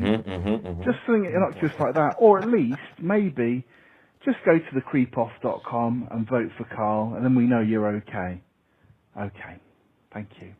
All right. Well, that's going to scare more review girls away, so thanks for that. But I will tell you, I reached out to Vic recently, and when you send a message to someone, it'll tell you it's delivered. And then a lot of times it'll tell you if it was read or not. And with Vic, she definitely has that turned on because I've seen when things are read. It has not been read yet, which tells me she's probably overseas. She's probably doing important things for America. Wouldn't she be underseas? Or possibly underseas. I don't know if she's in a submarine. I don't know that everyone in the Navy's in a under the sea a submarine. Carl. But, yeah. Carl, she's gone. She's be gone. Carl. It's over. I messaged her on Christmas and I said, I hope you're still alive. She hasn't read it yet, so there's still hope. She's gone. She wasn't this time. Move on.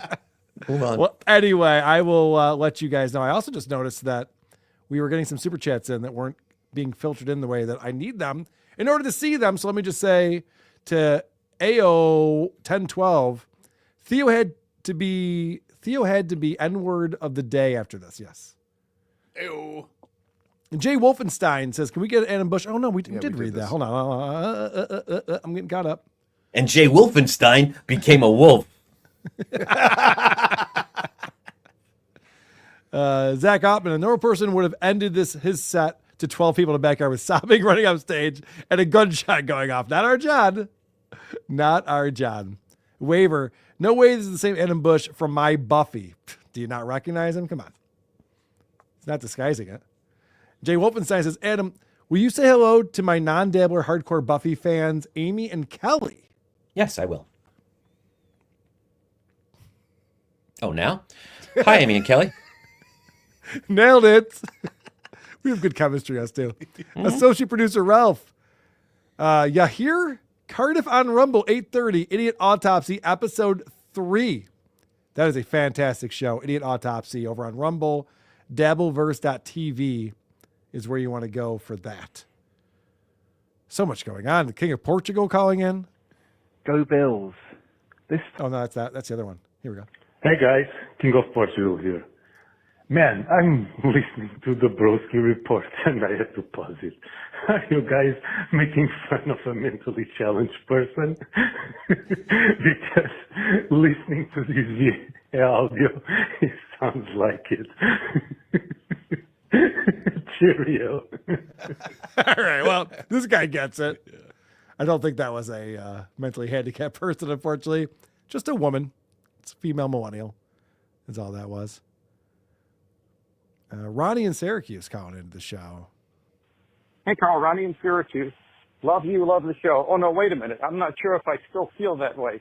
As the newly elected president of the Central New York chapter of the Jenny Jingles fan club, and by newly elected, I mean self-appointed, I'm very disappointed and I want to make a formal protest against you putting Lucy Tightbox back in the net news segment. Oh. She's got plenty of exposure on the show, both literally and figuratively.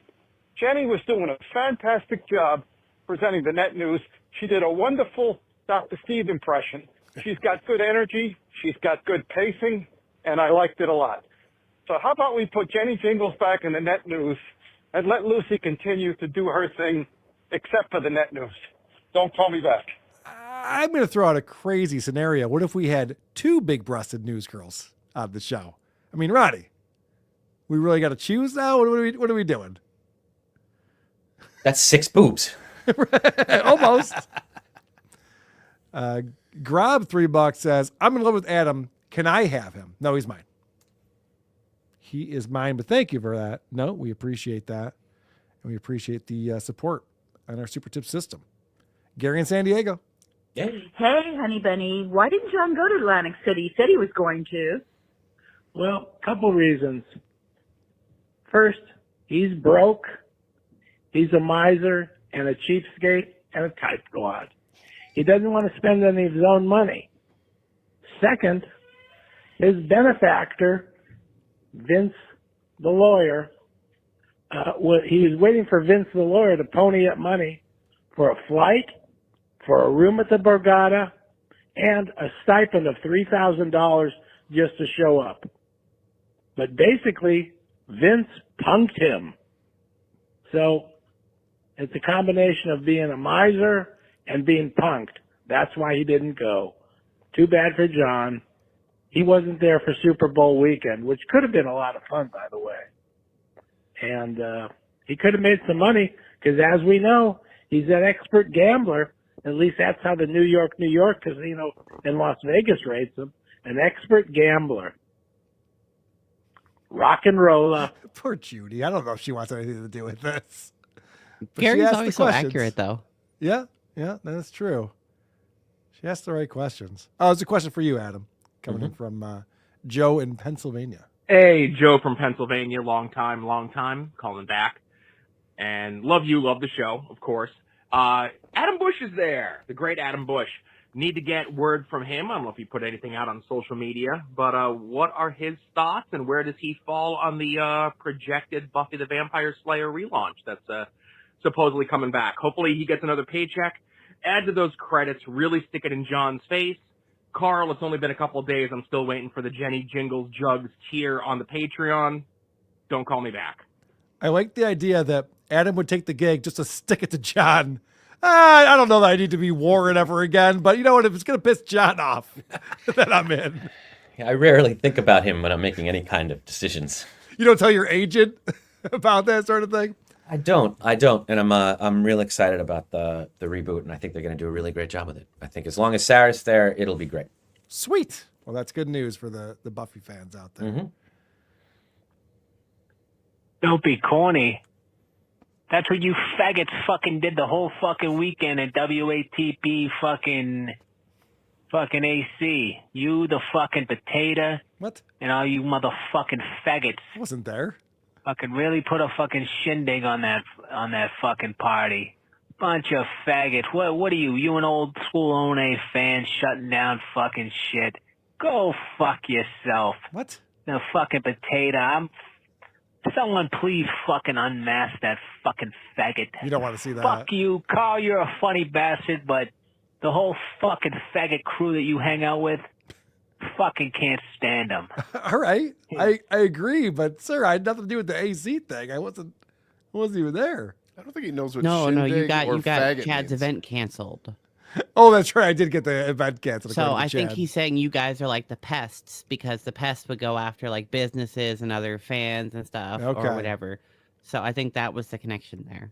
That call came in from Costa Rica, by the way. Oh. I had to look up the country code on that one. I was like, huh, this guy's concerned about the AC weekend. Chris, have you never gone to a party and put a shindig on it? No. Really? Put a shindig on this party. Let's get it going. That's how they do it in Costa Rica. Hey, Carl. Penny from Canada here. Love the show. Just wondering, I'm assuming you guys all watched the Super Bowl. Just wondering if you'd figured out which one of the commercials that Stuttering John had worked on when he was at that ad agency there in Florida. I'm sure it was one that was hilarious and packed full of celebrities because they all must have owed him a favor. But anyways, call me back. I like that idea that the only reason why there's celebrities at the ads because they're just like, oh, I'll do it for John. Yeah, that's fine. No problem at all. There were some really bad commercials, so it's possible that John wrote a few of them, actually. It's very possible. What if the seal was a seal? Yeah. Wolf Blitz is not returning my phone calls. I guess we got to cut him out. All right.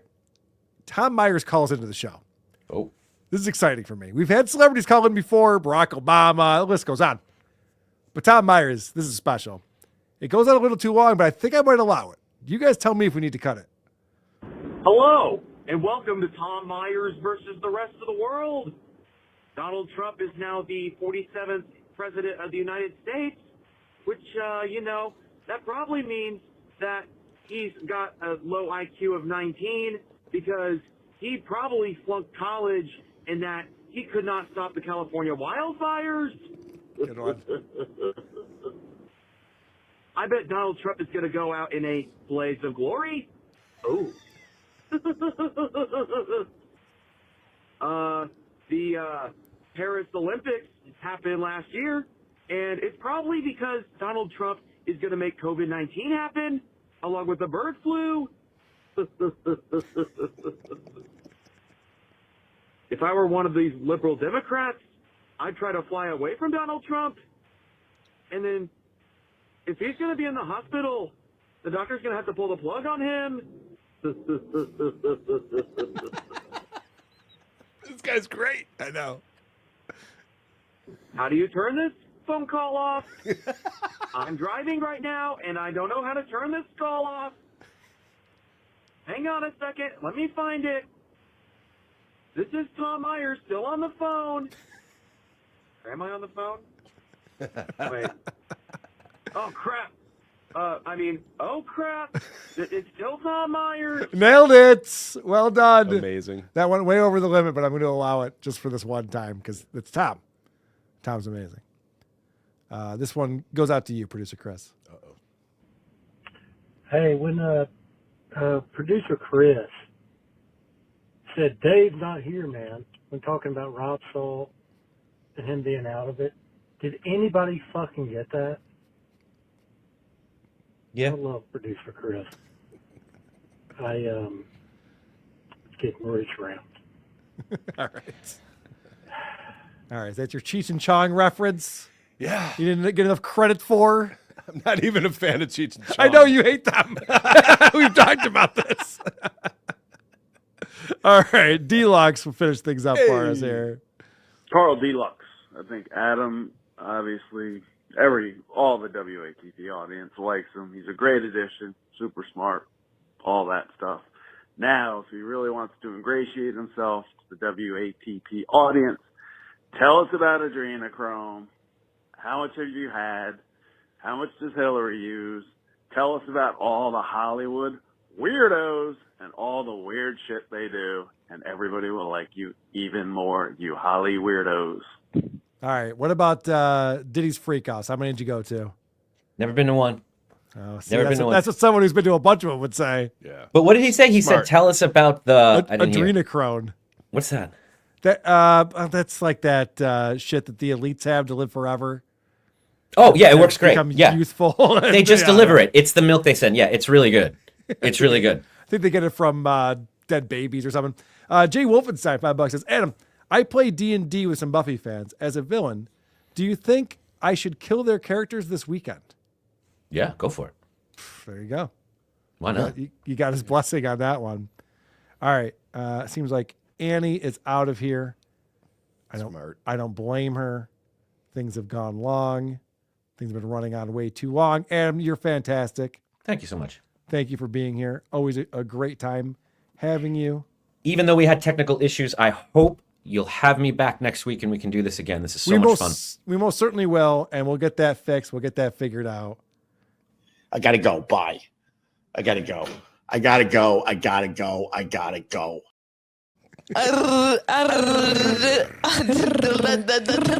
Okay, bye. Go fuck yourselves. Have a good week.